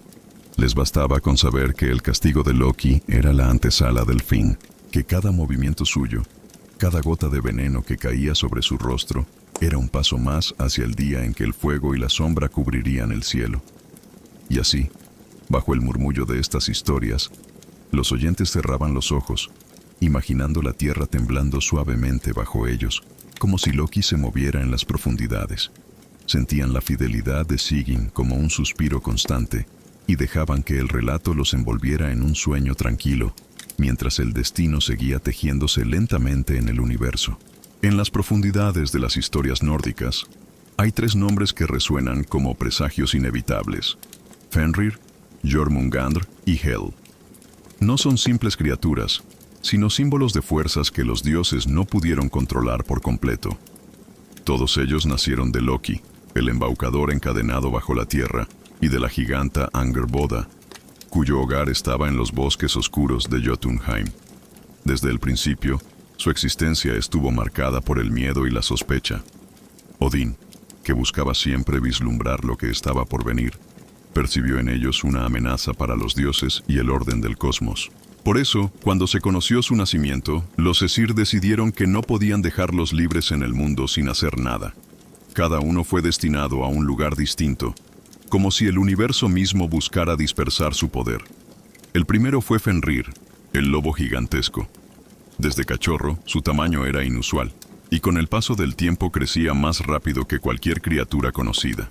Sus ojos brillaban con una ferocidad que inquietaba incluso a los dioses más valientes. Al principio, intentaron criarlo en Asgard, como si mantenerlo cerca pudiera asegurar su control. Tyr, dios del valor y de la justicia, fue el único que se atrevió a acercarse a él con confianza. Lo alimentaba, lo cuidaba, y Fenrir lo aceptaba como compañero. Pero los demás dioses lo miraban con temor. Sabían que, a medida que creciera, sería imposible dominarlo. Cuando Fenrir alcanzó un tamaño descomunal, los dioses decidieron encadenarlo, pero no podían hacerlo de manera evidente, pues sabían que se resistiría. Al principio, le presentaron cadenas comunes, como si fuera parte de un juego de fuerza. El lobo, confiado, aceptó ser atado y rompió las cadenas sin esfuerzo. Luego probaron con cadenas más gruesas, forjadas con metales resistentes, pero también las destrozó con un solo movimiento. Finalmente, los dioses recurrieron a los enanos, los artesanos más hábiles de todos los mundos. Ellos forjaron una atadura especial, llamada Gleipnir. No estaba hecha de hierro ni de acero, sino de elementos imposibles. El sonido de las pisadas de un gato, las raíces de una montaña, la barba de una mujer, el aliento de un pez, la saliva de un ave y los nervios de un oso. Con estas sustancias, invisibles y contradictorias, crearon una cinta suave al tacto, delgada como una hebra de seda, pero irrompible. Cuando los dioses llevaron a Fenrir al lugar donde sería atado, él desconfió. Aquella cinta parecía demasiado ligera para ser un verdadero desafío. Sospechó que había engaño, y se negó a dejarse atar a menos que uno de los dioses pusiera su mano en su boca, como señal de buena fe. Ninguno aceptaba, salvo Tyr. Con calma, colocó su mano entre los dientes del lobo, y Fenrir permitió que lo ataran con Gleipnir. Cuando intentó liberarse, comprendió que no podía. La cinta, invisible en su fuerza, lo mantenía inmóvil. Enfurecido, cerró las fauces y arrancó la mano de Tyr, que permaneció firme, sin un gesto de dolor, aceptando el sacrificio. Desde ese día, Tyr fue recordado como el dios manco, símbolo del valor y de la justicia cumplida a costa de su propio cuerpo. Fenrir, en tanto, quedó encadenado, pero no destruido. Su destino estaba escrito. En el Ragnarok, se liberaría y devoraría a Odín en el campo de batalla. El segundo hijo fue Jormungandr, la serpiente del mundo. Desde pequeña, creció sin medida, hasta que los dioses comprendieron que no podía permanecer entre ellos. Odín la arrojó al mar que rodea Midgard, pensando que allí encontraría un límite. Pero Jormungandr creció tanto que llegó a rodear toda la tierra, mordiéndose la propia cola. Su cuerpo era tan vasto que las olas se levantaban con cada uno de sus movimientos, y los marineros sentían en las tempestades el eco de su respiración. Los relatos contaban que Thor, en una de sus aventuras, intentó pescarla. Se embarcó en un bote pequeño y, usando como cebo la cabeza de un buey, lanzó el anzuelo. Jormungandr mordió, y el mar entero se agitó como si estuviera a punto de desbordarse. Thor tiró con todas sus fuerzas, y por un instante la serpiente emergió, mostrando su cuerpo descomunal y su mirada ardiente. El dios levantó su martillo para golpearla, Pero el gigante que lo acompañaba, temeroso del fin del mundo, cortó la cuerda y la criatura volvió a hundirse en el océano. Así, el enfrentamiento quedó inconcluso, y el destino marcó que se encontrarían de nuevo en el Ragnarok, donde ambos morirían en la batalla. El tercer hijo fue Hel, enviada al reino de los muertos. Su apariencia era singular. La mitad de su cuerpo era hermosa y viva, mientras que la otra mitad estaba marcada por la palidez y la descomposición. Odín decidió que gobernara sobre aquellos que no morían en combate. En Helheim, bajo raíces profundas y en un paisaje frío y sombrío, ella recibió a las almas que llegaban en silencio, sin gloria ni cantos. Su reino no era un lugar de tormento ardiente, sino de calma gris, donde las sombras se desvanecían lentamente. Los hombres, al escuchar estas historias, comprendían en ellas la explicación de los misterios de la naturaleza. Los terremotos eran el movimiento de Fenrir en sus intentos por liberarse. Las tormentas en el mar eran el cuerpo de Jormungandr agitando las aguas. La calma de los muertos era el dominio de Hel, que acogía a todos aquellos que no alcanzaban el Valhalla. Así, cada fenómeno encontraba su reflejo en una criatura nacida del caos, hija de Loki, y destinada a marcar el final de los tiempos. En Asgard, los dioses vivían con la certeza de que estas criaturas no eran solo amenazas lejanas, sino parte de un destino que se acercaba poco a poco. La visión del Ragnarök no era una posibilidad, sino una certeza, y cada uno de estos hijos representaba una pieza del tablero que se desplegaría en el día final. Fenrir, devorador del Allfather; Jormungandr, rival de Thor; Hel, guardiana de los muertos que marcharían en las huestes de la destrucción. La vida cotidiana de los dioses seguía, pero la sombra de estas criaturas siempre estaba presente, como un murmullo en la memoria. Era imposible olvidarlas, porque en cada temblor de la tierra, en cada tormenta en el mar, en cada entierro en silencio, los hombres y los dioses recordaban que ellas estaban allí, aguardando el momento de su despertar. La imagen de estas tres criaturas se instaló en la memoria de los pueblos del norte como presagio inevitable. Cada una representaba un aspecto del cosmos que no podía ser contenido por completo. Fenrir, la fuerza indomable que ninguna cadena común podía retener. Jormungandr, la presencia desmesurada que envolvía la tierra en un círculo sin principio ni fin. Hel, el recordatorio constante de que toda vida termina en la quietud de la muerte. Fenrir permanecía encadenado, con la cinta mágica Gleipnir ceñida en torno a su cuerpo. Su respiración, profunda y áspera, era comparada con el viento que azotaba las montañas. Los dioses lo vigilaban de lejos, sabiendo que no podían acercarse demasiado. Solo Tyr, con su brazo ausente, lo recordaba con una mezcla de orgullo y pena, pues había sido él quien permitió que el engaño se completara para asegurar la atadura. Cada temblor de la tierra era interpretado como un tirón de Fenrir, un recordatorio de que el lobo esperaba pacientemente el día en que sus fauces se abrirían para devorar a Odín. Los mortales también lo recordaban en sus rituales. Al oír a los lobos aullar en la noche, pensaban en Fenrir, el lobo gigantesco que se encontraba oculto, pero vivo. Era un sonido inquietante, que hacía temblar las chozas y estremecía a los niños, pero también era una lección. Recordaba a todos que la seguridad de la vida cotidiana estaba siempre amenazada por fuerzas que escapaban al control humano. Jormungandr, por su parte, era imaginada en cada oleaje, en cada tormenta que agitaba el mar. Los pescadores contaban cómo, en noches de calma, podían sentir bajo sus barcas un movimiento lento, como si algo inmenso se deslizara en silencio en las profundidades. Nadie la veía del todo, salvo en los relatos de Thor, pero todos sabían que estaba allí, creciendo sin cesar. La imagen de la serpiente mordiéndose la cola era comprendida como un símbolo del ciclo eterno, de la vida que nace, muere y vuelve a renacer sin cesar. El enfrentamiento entre Thor y Jormungandr era una historia repetida con detalle. Los narradores la contaban lentamente, describiendo cómo el dios de la fuerza había tensado sus músculos contra la cuerda que sostenía al monstruo marino, cómo la superficie del mar se había alzado en olas gigantescas, amenazando con tragarse al dios y al bote que lo contenía. y cómo, en el último instante, la oportunidad de matarla fue arrebatada, dejando el destino inconcluso. Esa pausa en el relato era esencial, porque mostraba que algunas batallas no se libran en el presente, sino que esperan un escenario más grande, más definitivo. Hel, en su reino silencioso, representaba otro aspecto del fin. Mientras los hombres imaginaban el Valhalla como un salón lleno de risas, música y festines eternos, Helheim era descrito como un espacio gris sin gloria, donde los muertos caminaban lentamente sin fuerza, como sombras que se desvanecen con el tiempo. Hel, con su rostro dividido entre la vida y la muerte, recibía a todos aquellos que no habían caído en combate.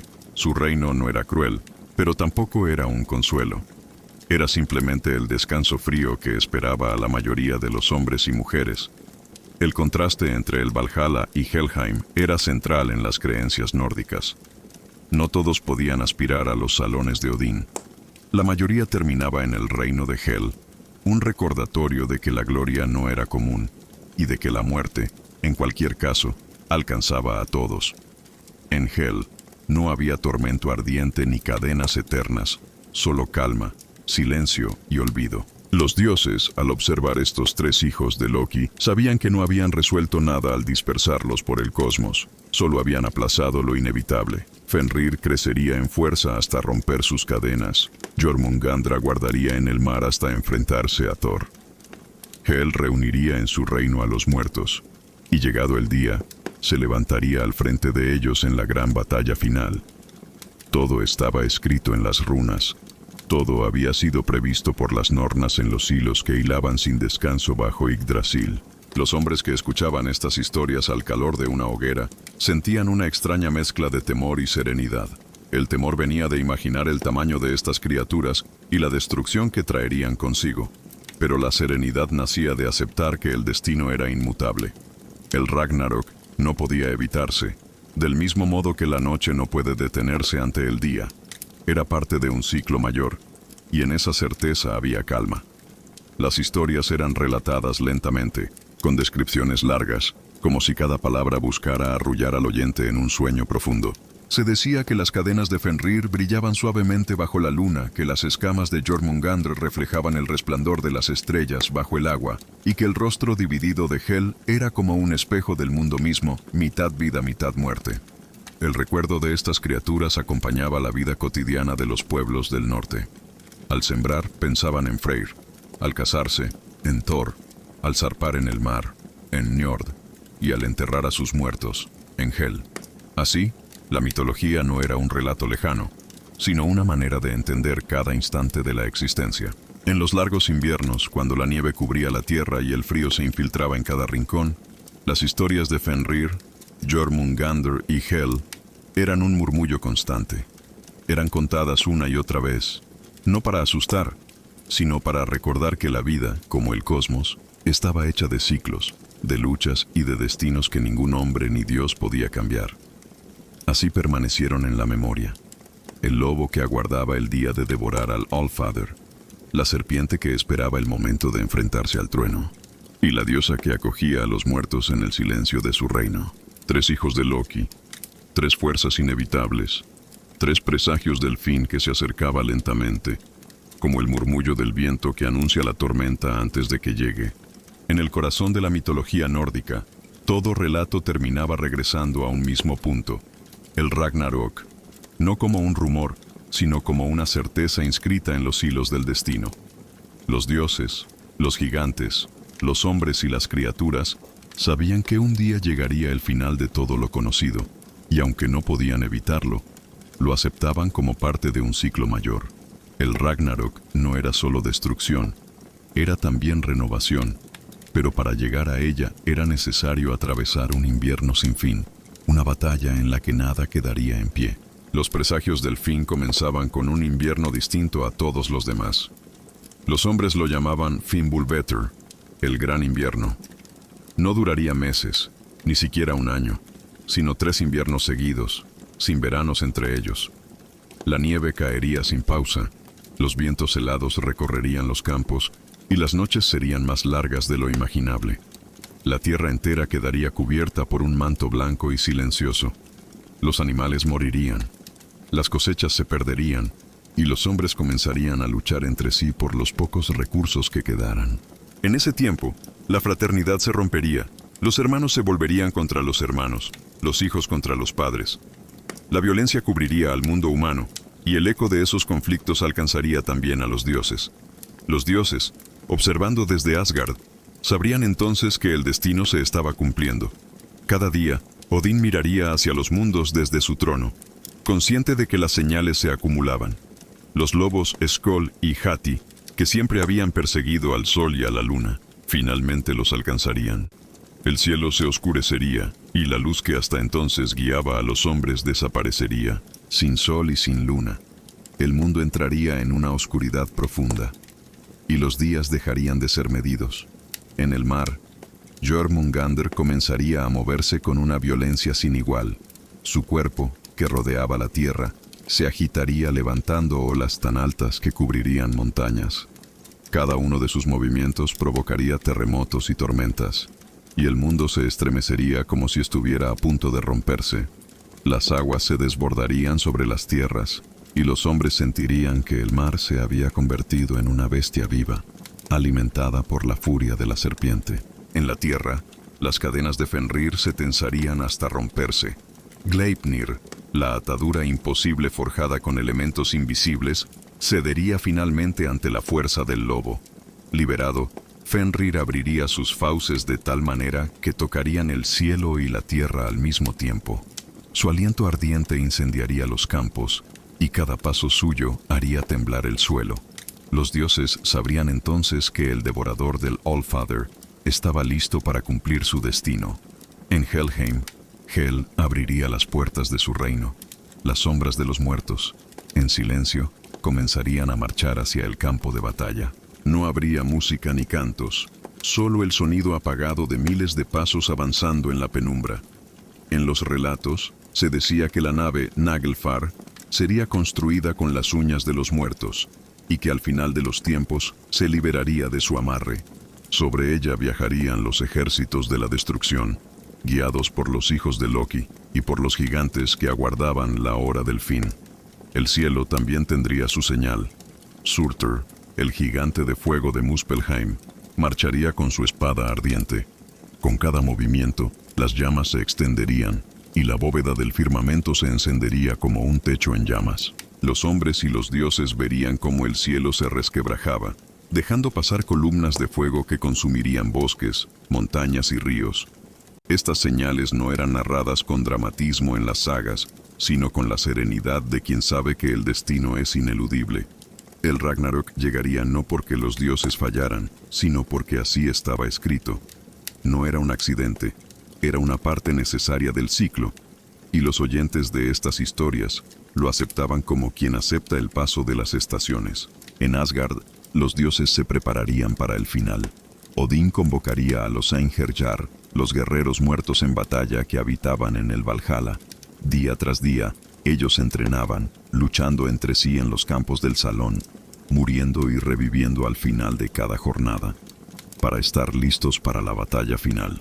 El estrépito de sus armas no era un entretenimiento, sino un ensayo constante, una preparación para el día en que las puertas del Valhalla se abrieran y todos ellos marcharan junto a los dioses al campo de Vigrid, el lugar del fin. Los hombres que escuchaban estas historias se imaginaban los preparativos con detalle. Podían ver a los dioses afilando sus armas, a los guerreros entrenando sin descanso, a los caballos impacientes por la cercanía de la batalla. Todo se hacía con calma, sin ilusiones, con la certeza de que el resultado ya estaba decidido. Era como preparar un viaje cuyo destino final se conoce, aunque el camino hasta allí aún deba recorrerse. El murmullo del viento, el rugido del mar y el crujido de la tierra eran interpretados como señales del Ragnarok. Cada tormenta, cada terremoto, cada eclipse, era visto como un recordatorio de lo que vendría. Los pueblos vivían con la certeza de que un día todo se apagaría, y esa idea no los desesperaba, sino que los hacía aceptar la vida como un regalo efímero. Los narradores contaban estas señales con voz lenta, dejando que cada imagen se asentara en la mente de los oyentes. El invierno interminable, el lobo liberado, la serpiente desatada, el cielo en llamas. Todo era descrito con calma, no para provocar miedo, sino para invitar a la contemplación de un destino que estaba más allá del control de los dioses y los hombres. Los días en Asgard, cuando las señales del Ragnarok comenzaron a hacerse más claras, se volvieron distintos. Aunque los dioses mantenían sus rutinas, las risas en los festines se fueron apagando poco a poco. El eco de las copas al alzarse resonaba con un matiz distinto, como si cada brindis fuera también una despedida. Las canciones que antes relataban gestas de victoria se transformaban en recuerdos de lo que algún día se perdería. Odín, sentado en su trono, miraba a los mundos desde lo alto de Hlidskjalf. Sus cuervos volvían con noticias inquietantes, pueblos destruidos por guerras, hombres que se mataban entre sí, inviernos que parecían no tener fin. Su único ojo observaba con paciencia, no con desesperación. Sabía que el Ragnarok no era un error, sino una verdad grabada en los hilos del destino. Lo único que quedaba era estar preparado. Thor, por su parte, entrenaba sin descanso. Cada día alzaba a Mjolnir, lanzándolo contra las montañas y haciendo que retumbaran con estrépito. Sus músculos tensos eran la imagen de la fuerza misma del cosmos, pero en sus ojos había una certeza silenciosa. Sabía que su combate final sería contra Jormungandr, la serpiente del mundo, y que aunque la vencería, también caería junto a ella. Su destino estaba escrito, y lo aceptaba sin lamento. En el Valhalla, los Einherjar practicaban batallas sin fin. Los guerreros muertos en combate se enfrentaban cada amanecer, caían en la lucha y regresaban al final del día, listos para repetir. Las heridas se borraban como si nunca hubieran existido, pero la experiencia permanecía. Era un entrenamiento eterno para un día único. Los hombres, al escuchar este relato, encontraban consuelo en la idea de que la muerte en combate no era un final, sino una preparación para la gran batalla al lado de los dioses.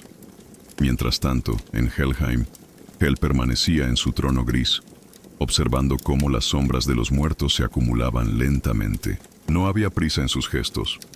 Sabía que cuando llegara el momento, las puertas de su reino se abrirían y todos ellos marcharían en silencio, formando un ejército sin número. La calma de su reino era la calma de la espera, una quietud que escondía el movimiento inminente. Los hombres percibían en sus propias vidas las señales. En los largos inviernos, cuando el hambre y el frío los acosaban, pensaban en Fimbulvetr, el invierno interminable que estaba por llegar. Al ver a los lobos correr bajo la luna, pensaban en Skoll y Hati, que algún día devorarían a los astros. Cada fenómeno natural era entendido como un anuncio, y la vida cotidiana estaba impregnada de la idea de que todo estaba conectado con el destino final. Los dioses, aunque poderosos, aceptaban esta visión con serenidad. No había lucha posible contra el tiempo. Las Nornas seguían tejiendo los hilos bajo Yggdrasil, y ni siquiera Odín podía cortar lo que ellas ya habían tejido. Era una resignación que no debilitaba, sino que fortalecía la dignidad de los dioses. Sabían que el final llegaría, y su tarea era enfrentarlo con honor. En los salones de Asgard, las reuniones se volvieron más solemnes. Las decisiones ya no se centraban en pequeñas disputas, sino en preparar las armas, reforzar las murallas y asegurar que todos estuvieran listos para la batalla en el campo de Vigrid. Los caballos relinchaban en los establos, inquietos, como si presintieran la cercanía del enfrentamiento. El aire en Asgard se llenaba de una tensión callada, no de miedo, sino de espera. Los narradores contaban que Yggdrasil mismo comenzaría a temblar. Sus ramas se agitarían como si el viento las arrastrara, y sus raíces crujirían bajo la presión del caos. El árbol del mundo, que había sostenido los 9 mundos desde el principio, se estremecería ante la llegada del fin. Los animales que vivían en él, el águila en la cima, la ardilla que corría llevando mensajes, los dragones que roían sus raíces, todos se agitarían en desorden, reflejando el colapso del equilibrio. Los oyentes de estas historias, recostados junto al fuego, podían imaginar la escena lentamente. Veían al sol y la luna desaparecer en las fauces de los lobos. Sentían el frío interminable del Fimbulvetr cubriendo sus casas. Escuchaban el rugido del mar cuando Jormungandr se agitaba. Observaban en su mente a Fenrir rompiendo las cadenas, abriendo una boca tan grande que alcanzaba cielo y tierra. Todo descrito con calma, como si cada imagen fuera una ola lenta que arrullaba la mente hacia el sueño. En Asgard, los dioses sabían que no podían detener el Ragnarok, pero podían recibirlo de pie. Esa dignidad, ese aceptar el destino con firmeza, era la lección final que transmitían estas historias. No se trataba de evitar el fin, sino de enfrentarlo con la misma serenidad con la que se acepta el invierno tras el verano. Y así, mientras los días avanzaban y las señales se acumulaban, los 9 mundos parecían contener la respiración. Había un silencio extraño, como si todo el cosmos aguardara el momento en que las cadenas de Loki se rompieran, el mar se levantara con la furia de Jormungandr y el fuego de Surtur iluminara el cielo. Ese silencio no era vacío, era el preludio del estruendo, la calma que precede al fin, el instante en que todo lo creado espera su destino. El día del Ragnarok llegaría sin anuncios inesperados. Todas las señales ya habían sido vistas. El Fimbulvetr había cubierto el mundo con nieve interminable. Los hombres se habían vuelto unos contra otros. El sol y la luna habían sido devorados por los lobos, y el cielo se había oscurecido para siempre. Era la culminación de un destino escrito desde el principio, el cierre de un ciclo que ni los dioses podían detener. Cuando los cielos comenzaron a arder, el gigante Surtr emergió de Muspelheim. En su mano llevaba una espada de fuego que brillaba con un resplandor cegador. Con cada movimiento, las llamas se extendían por los campos y los bosques, consumiendo la tierra. El fuego de Surtr no era un fuego común. No dejaba cenizas, sino vacío, preparando el cosmos para lo que vendría después. En el mar, Jormungandr comenzó a agitarse. Su cuerpo colosal se retorcía con furia, levantando olas que cubrían montañas. El agua se desbordaba sobre las tierras, y el rugido de la serpiente se mezclaba con el estruendo de los truenos. Desde Asgard, Thor lo observaba en silencio, sabiendo que ese sería su destino. Las cadenas de Fenrir se rompieron con un estallido que resonó en todos los mundos. La cinta mágica Gleipnir, forjada con elementos imposibles, no pudo resistir la fuerza del lobo. Liberado, Fenrir avanzó con pasos que hacían temblar la tierra. Su boca, abierta de extremo a extremo, parecía capaz de devorar el cielo y la tierra al mismo tiempo. El aliento ardía como fuego, y cada rugido era como un trueno que partía el aire. En Helheim, Hel abrió las puertas de su reino. Los muertos, en silencio, comenzaron a marchar. No había cantos ni gritos, solo el sonido apagado de miles de pasos que avanzaban hacia el campo de batalla. La nave Nagelfar, construida con las uñas de los muertos, se liberó de sus amarras y navegó hacia Vigrid, llevando consigo a los ejércitos del caos. Loki, liberado de sus cadenas, se unió a ellos. Su rostro estaba marcado por el veneno y el sufrimiento, pero sus ojos brillaban con el fuego del odio y la venganza. Al frente de los gigantes y de las criaturas del caos, marchaba decidido hacia Asgard, dispuesto a destruir a quienes lo habían encadenado. Los dioses, mientras tanto, se preparaban en Asgard. Odín convocó a los Einherjar y las puertas del Valhalla se abrieron. Miles de guerreros muertos en combate salieron en formación, listos para luchar junto a los Aesir. Sus pasos resonaban en los pasillos, y el estruendo de sus armas llenaba el aire. Era el momento para el que habían entrenado durante siglos. En el campo de Vigrid, un llano inmenso que se extendía más allá de lo que los ojos podían ver, se reunieron los ejércitos. De un lado, los dioses y los Einherjar, liderados por Odín, Thor, Freyr y Tyr. Del otro, los gigantes, los muertos, los hijos de Loki y las fuerzas del caos, guiados por Loki mismo y por Surtr. El silencio que precedió al choque fue denso, como si el universo entero aguardara conteniendo la respiración. La primera batalla fue entre Odín y Fenrir. El Allfather, montado en Sleipnir, avanzó con su lanza Gungnir. Su mirada era firme, consciente de que ese sería su destino. Fenrir rugió y se lanzó contra él, abriendo sus fauces. La lucha fue breve pero inevitable. Odín cayó devorado por el lobo, cumpliéndose así lo que había sido anunciado desde el principio. Pero el destino no terminaba ahí. Vidar, hijo de Odín, avanzó para vengar a su padre. Con un zapato hecho de todas las piezas sobrantes de cuero que los hombres habían cortado a lo largo del tiempo, Pisó la mandíbula de Fenrir y con su mano abrió sus fauces, atravesándolo con su espada hasta matarlo. Así, Fenrir cayó, pero no antes de haber cumplido su parte en el destino, devorar al Allfather. En otro rincón del campo, Thor se enfrentó a Jormungandr. El dios del trueno levantó a Mjolnir y golpeó una y otra vez contra el cuerpo colosal de la serpiente. El mar se agitaba, el cielo temblaba, y cada impacto hacía retumbar los 9 mundos. Finalmente, Thor logró asestar el golpe mortal, aplastando a la serpiente. Pero antes de caer, Jormungandr lo envenenó con su aliento. Thor dio 9 pasos después de su victoria y luego cayó muerto, cumpliendo así también su destino. Tyr luchó contra el lobo Garm, guardián de Hel. Ambos se enfrentaron en una batalla feroz, y aunque Tyr logró matarlo, también murió en el intento.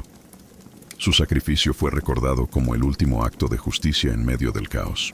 Freyr se enfrentó a Surtr, el gigante de fuego. Pero Freyr había entregado su espada mágica tiempo atrás, y sin ella no pudo resistir. Surtr lo abatió, y al final, levantó su espada en llamas y con ella incendió el mundo entero.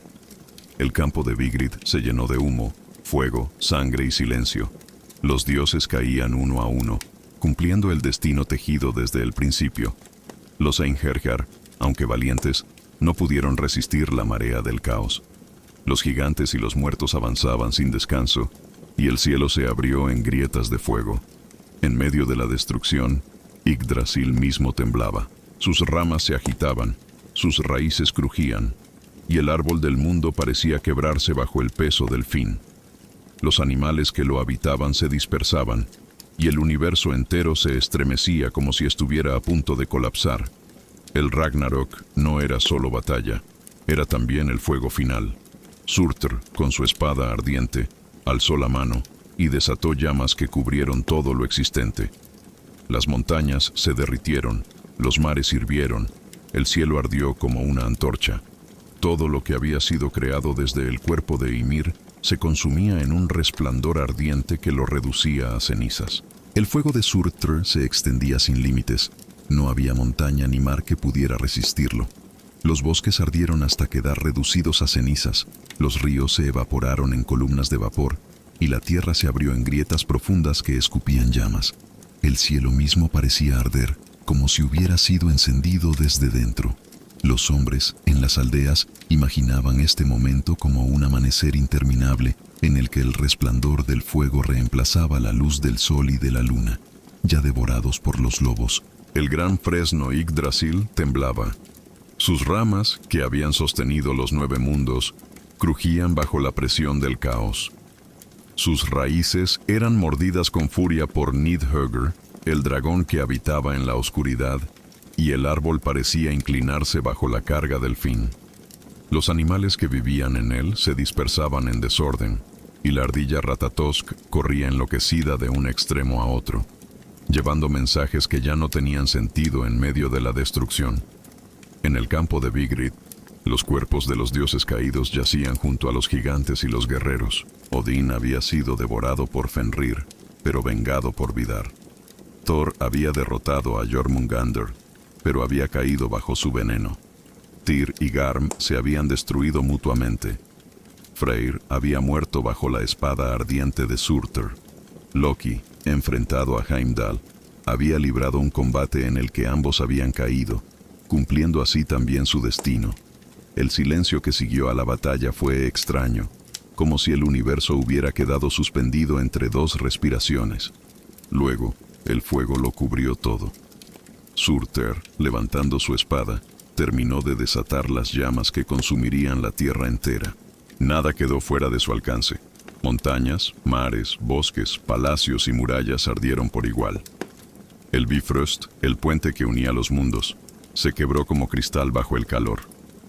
Pero incluso en medio de la destrucción, había semillas de vida. En el tronco de Yggdrasil, 2 humanos habían encontrado refugio. Sus nombres eran Lif y Liftrasir. Se escondieron entre las raíces, bebiendo el rocío de la mañana y permaneciendo en silencio mientras el mundo ardía sobre ellos. Allí aguardaron, protegidos por la fuerza del fresno, hasta que el fuego comenzó a extinguirse. Cuando las llamas de Surtar se apagaron y el humo se elevó hacia el cielo, un nuevo silencio cubrió el cosmos. Lo que había sido destruido quedó reducido a cenizas, pero poco a poco, la tierra comenzó a renovarse. Los mares se calmaron, las montañas volvieron a levantarse y la hierba creció verde sobre la tierra quemada. Un nuevo sol apareció en el cielo, hija del sol devorado por el lobo, brillando con la misma luz, pero con una claridad renovada. Los sobrevivientes comenzaron a ocupar el nuevo mundo. Vidar y Vali, hijos de Odín, permanecieron con vida, así como Modi y Magni, hijos de Thor.